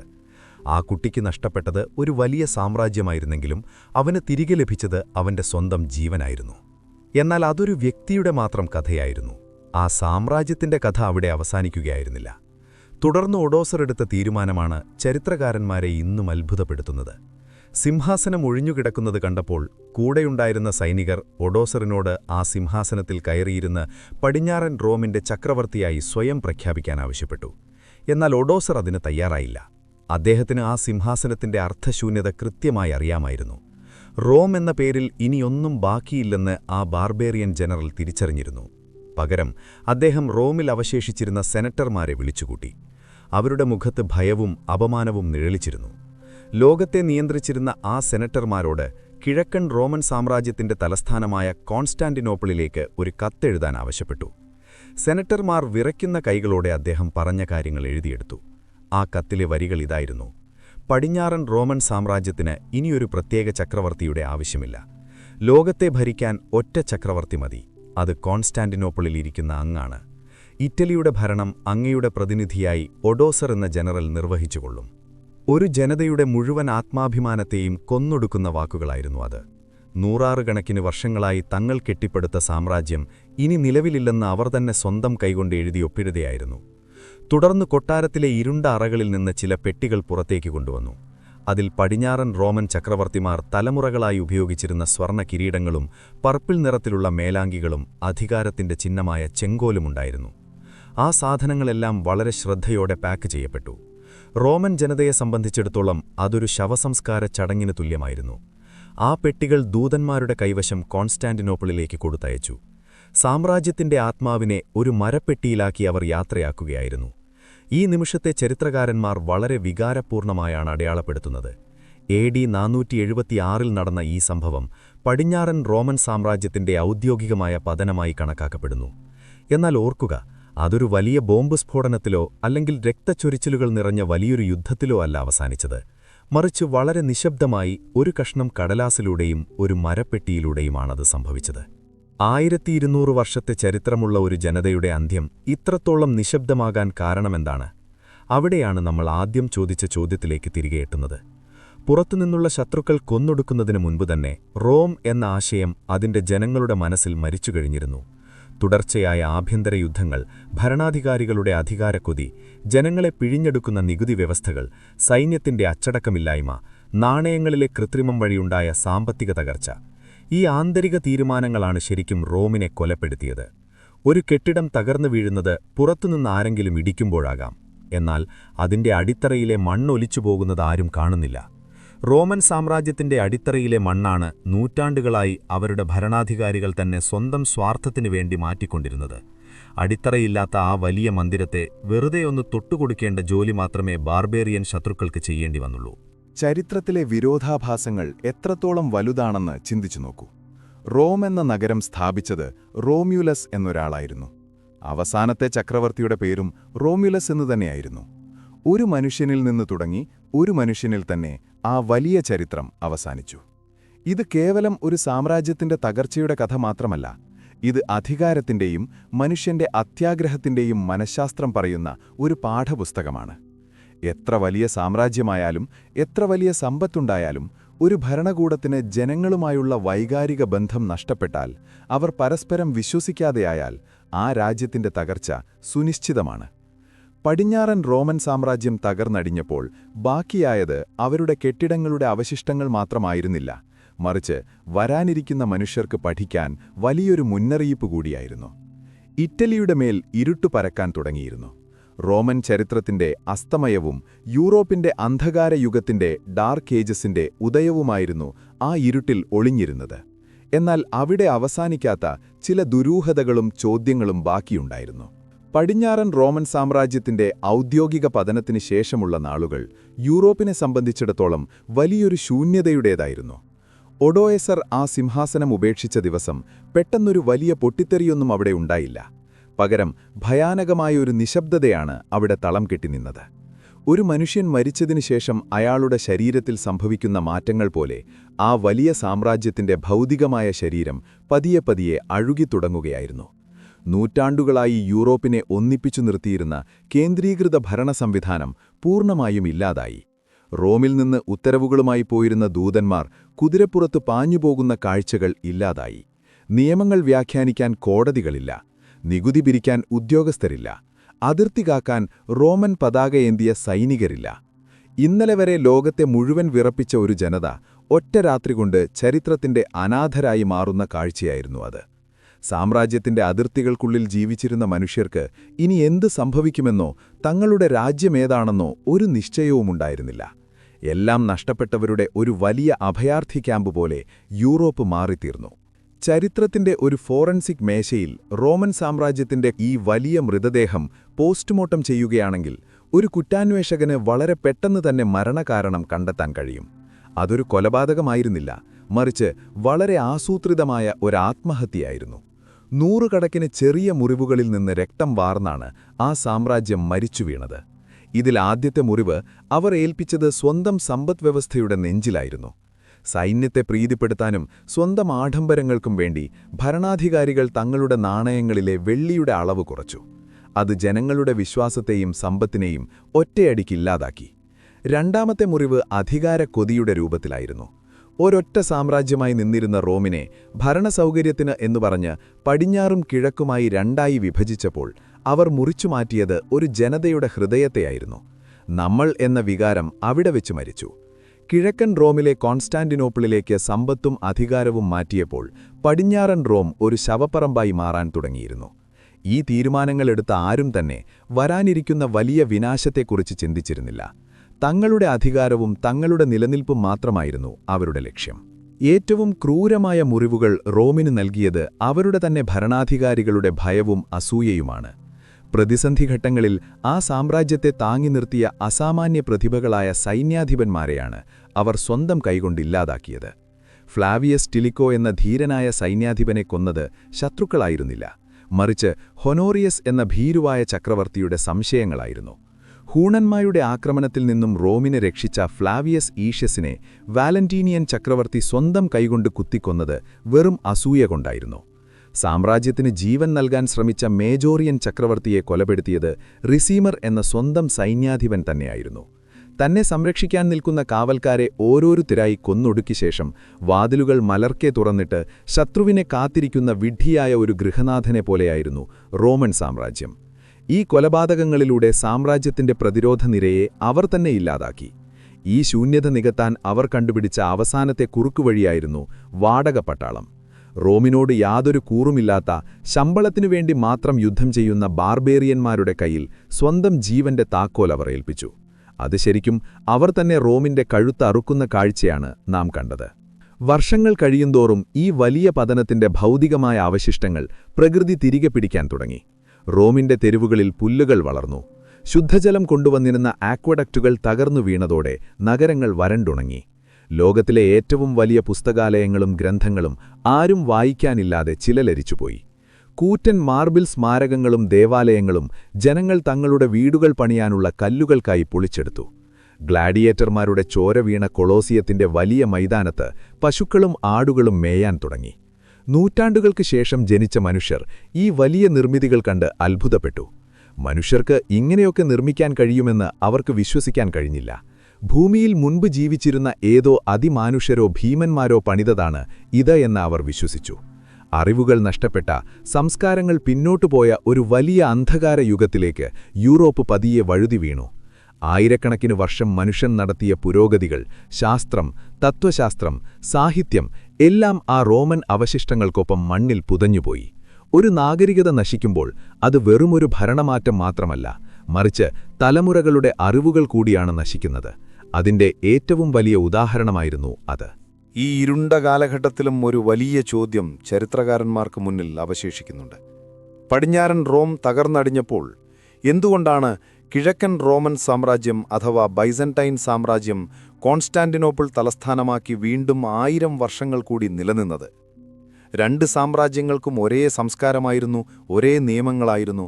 പിന്നെ എന്തുകൊണ്ട് അവർ മാത്രം അതിജീവിച്ചു? ആ ചോദ്യത്തിന്റെ ഉത്തരം കിടക്കുന്നത് നമ്മൾ ഇതുവരെ ചർച്ച ചെയ്ത അതേ ആന്തരിക തീരുമാനങ്ങളിലാണ്. കിഴക്കൻ റോമൻ ഭരണാധികാരികൾ പടിഞ്ഞാറൻ റോമിലെ തങ്ങളുടെ സഹോദരന്മാർ ചെയ്ത അതേ വിഡ്ഢിത്തങ്ങൾ ആവർത്തിച്ചില്ല. അവർ തങ്ങളുടെ സമ്പദ്വ്യവസ്ഥയെ സംരക്ഷിച്ചു. നാണയങ്ങളിൽ കൃത്രിമം കാണിച്ചില്ല. അവർ തങ്ങളുടെ സൈന്യത്തെ പൂർണ്ണമായും വാടക പട്ടാളത്തെ ഏൽപ്പിച്ചില്ല. പകരം സ്വന്തം പൗരന്മാർക്ക് സൈനിക പരിശീലനം നൽകി. അസൂയയുടെ പേരിൽ തങ്ങളുടെ മികച്ച ജനറൽമാരെ അവർ കൊന്നൊടുക്കിയില്ല. ജനങ്ങളിൽ നിന്ന് നികുതി പിരിക്കുന്നത് രാജ്യത്തിന്റെ വികസനത്തിനു വേണ്ടി ഉപയോഗിച്ചു. ഈയൊരു വ്യത്യാസം മാത്രം മതി റോമിന്റെ പകർച്ചയ്ക്ക് കാരണം പുറത്തുനിന്നുള്ള ബാർബേറിയൻ ശത്രുക്കളായിരുന്നില്ല എന്നുറപ്പിക്കാൻ. കിഴക്കൻ റോമിന്റെ വിജയം, പടിഞ്ഞാറൻ റോമിന്റെ പരാജയം അവരുടെ സ്വന്തം തീരുമാനങ്ങളായിരുന്നു എന്നതിന്റെ ജീവിക്കുന്ന തെളിവായി മാറി. ചരിത്രമെന്നത് കഴിഞ്ഞുപോയ കാലത്തിന്റെ കേവലം ഒരു കഥ മാത്രമല്ല, അത് വരും കാലത്തേക്കുള്ള ഒരു വലിയ മുന്നറിയിപ്പ് കൂടിയാണ്. റോമൻ ചരിത്രം മനുഷ്യരാശിക്ക് നൽകുന്ന ഏറ്റവും വലിയ പാഠം അജേയരാണെന്ന മിഥ്യാബോധത്തെക്കുറിച്ചാണ്. തങ്ങൾ ലോകത്തിന്റെ നെറുകയിലാണെന്നും തങ്ങളുടെ സാമ്രാജ്യം സൂര്യൻ അസ്തമിക്കാത്തതാണെന്നും എത്ര വലിയ കൊടുങ്കാറ്റ് വന്നാലും തങ്ങൾ തകരില്ലെന്നും റോമൻ പൗരന്മാർ വിശ്വസിച്ചു. ആ അമിതമായ ആത്മവിശ്വാസമാണ് അവരുടെ കണ്ണുകളെ അന്ധമാക്കിയത്. ഒരു ഭരണകൂടം ജനങ്ങളെ മറന്ന് സ്വന്തം താൽപ്പര്യങ്ങൾക്ക് പുറകെ പോകുമ്പോൾ, അധികാരത്തിന്റെ ഇടനാഴികളിൽ അഴിമതിയും സ്വജനപക്ഷപാതവും നിറയുമ്പോൾ, നിയമങ്ങൾ സാധാരണക്കാരന് മാത്രമുള്ളതായി മാറുമ്പോൾ, അവിടെ ഒരു സാമ്രാജ്യത്തിന്റെ അടിത്തറ ഇളകാൻ തുടങ്ങുന്നു. എത്ര വലിയ കന്മതിലുകൾ പണിതാലും എത്ര വലിയ സൈന്യത്തെ അണിനിരത്തിയാലും രാജ്യത്തെ സ്നേഹിക്കുന്ന ഒരു ജനത ഉള്ളിലില്ലെങ്കിൽ ആ മതിലുകൾക്ക് യാതൊരു പ്രസക്തിയുമില്ല. ഭരണകൂടത്തിന് ജനങ്ങളോടുള്ള കൂറും ജനങ്ങൾക്ക് ഭരണകൂടത്തോടുള്ള വിശ്വാസവുമാണ് ഏതൊരു രാജ്യത്തിൻ്റെയും യഥാർത്ഥ സുരക്ഷ. അത് നഷ്ടപ്പെട്ടാൽ പിന്നെ ആ പതനം അനിവാര്യമാണ്. ഇന്ന് നൂറ്റാണ്ടുകൾക്കിപ്പുറം ആ പഴയ മഹാനഗരത്തിന്റെ സ്മാരകങ്ങൾക്കിടയിലൂടെ നടക്കുമ്പോൾ ഒരു നിമിഷം നാം നിശബ്ദരാകും. തകർന്നുകിടക്കുന്ന ആ മാർബിൾ തൂണുകൾക്കിടയിലൂടെ വീശുന്ന കാറ്റിന് ഇന്നും പഴയ റോമൻ പൗരന്മാരുടെ നിസ്സഹായതയുടെ ഗന്ധമുണ്ട്. അധികാരം ഒരിക്കലും ശാശ്വതമല്ലെന്ന് ആ ഇടിഞ്ഞുപൊളഞ്ഞ കൊട്ടാരങ്ങൾ നമ്മോട് മന്ത്രിക്കുന്നുണ്ട്. ഇറ്റലിയിലെ ഏതെങ്കിലും ഒരു പഴയ ഗ്രാമത്തിൽ മണ്ണിൽ പുതഞ്ഞുകിടക്കുന്ന ഒരു തുരുമ്പിച്ച നാണയത്തിൽ, വെള്ളി നഷ്ടപ്പെട്ട ആ ഡിനാരിയസിൽ ഒരു സാമ്രാജ്യത്തിന്റെ മുഴുവൻ വഞ്ചനയുടെയും കഥ ഒളിഞ്ഞിരിപ്പുണ്ട്. മനുഷ്യന്റെ അത്യാഗ്രഹം എത്രത്തോളം ഭയാനകമാണെന്ന് അത് നമ്മെ ഓർമ്മിപ്പിക്കുന്നു. അധികാരത്തിന്റെ സിംഹാസനങ്ങൾ എത്ര ഉന്നതങ്ങളിലാണെങ്കിലും അത് കെട്ടിപ്പടുത്തിരിക്കുന്നത് സാധാരണക്കാരുടെ കണ്ണീരിനും വിയർപ്പിനും മുകളിലാണെങ്കിൽ ആ സിംഹാസനം എന്നെങ്കിലും നിലം പുത്തുക തന്നെ ചെയ്യും. റോം വീണു. ഒരിക്കൽ ലോകത്തെ മുഴുവൻ തങ്ങളുടെ കാൽക്കീഴിലാക്കിയവർ സ്വന്തം തെറ്റുകളുടെ ഭാരം താങ്ങാനാവാതെ ചരിത്രത്തിന്റെ ഇരുളിലേക്ക് മറഞ്ഞുപോയി. എന്നാൽ ആ പതനം അവശേഷിപ്പിച്ച ചോദ്യങ്ങൾ ഇന്നും ബാക്കിയാണ്. നമ്മുടെ ആധുനിക നാഗരികതകളും ഇന്നത്തെ സാമ്രാജ്യങ്ങളും ആ പഴയ റോമൻ തീരുമാനങ്ങൾ തന്നെയാണോ ആവർത്തിക്കുന്നത്? കാലം വീണ്ടും ഒരു അന്ധകാര യുഗത്തിനായി കാത്തിരിക്കുകയാണോ? ഈ ചോദ്യങ്ങൾക്ക് കാലം മാത്രമേ ഉത്തരം നൽകുകയുള്ളൂ. അവിടെ ആ തകർന്നടിഞ്ഞ സ്മാരകങ്ങൾക്കുമേൽ സായാഹ്ന സൂര്യൻ പതിയെ മറയുമ്പോൾ ലോകം കണ്ട ഏറ്റവും വലിയ പ്രഹേളികയായ റോമൻ സാമ്രാജ്യത്തിന്റെ കഥ പൂർണ്ണമാവുകയാണ്. ചരിത്രം വീണ്ടും ഉറങ്ങാൻ തുടങ്ങുന്നു, മറ്റൊരു ഉണർവിനായി.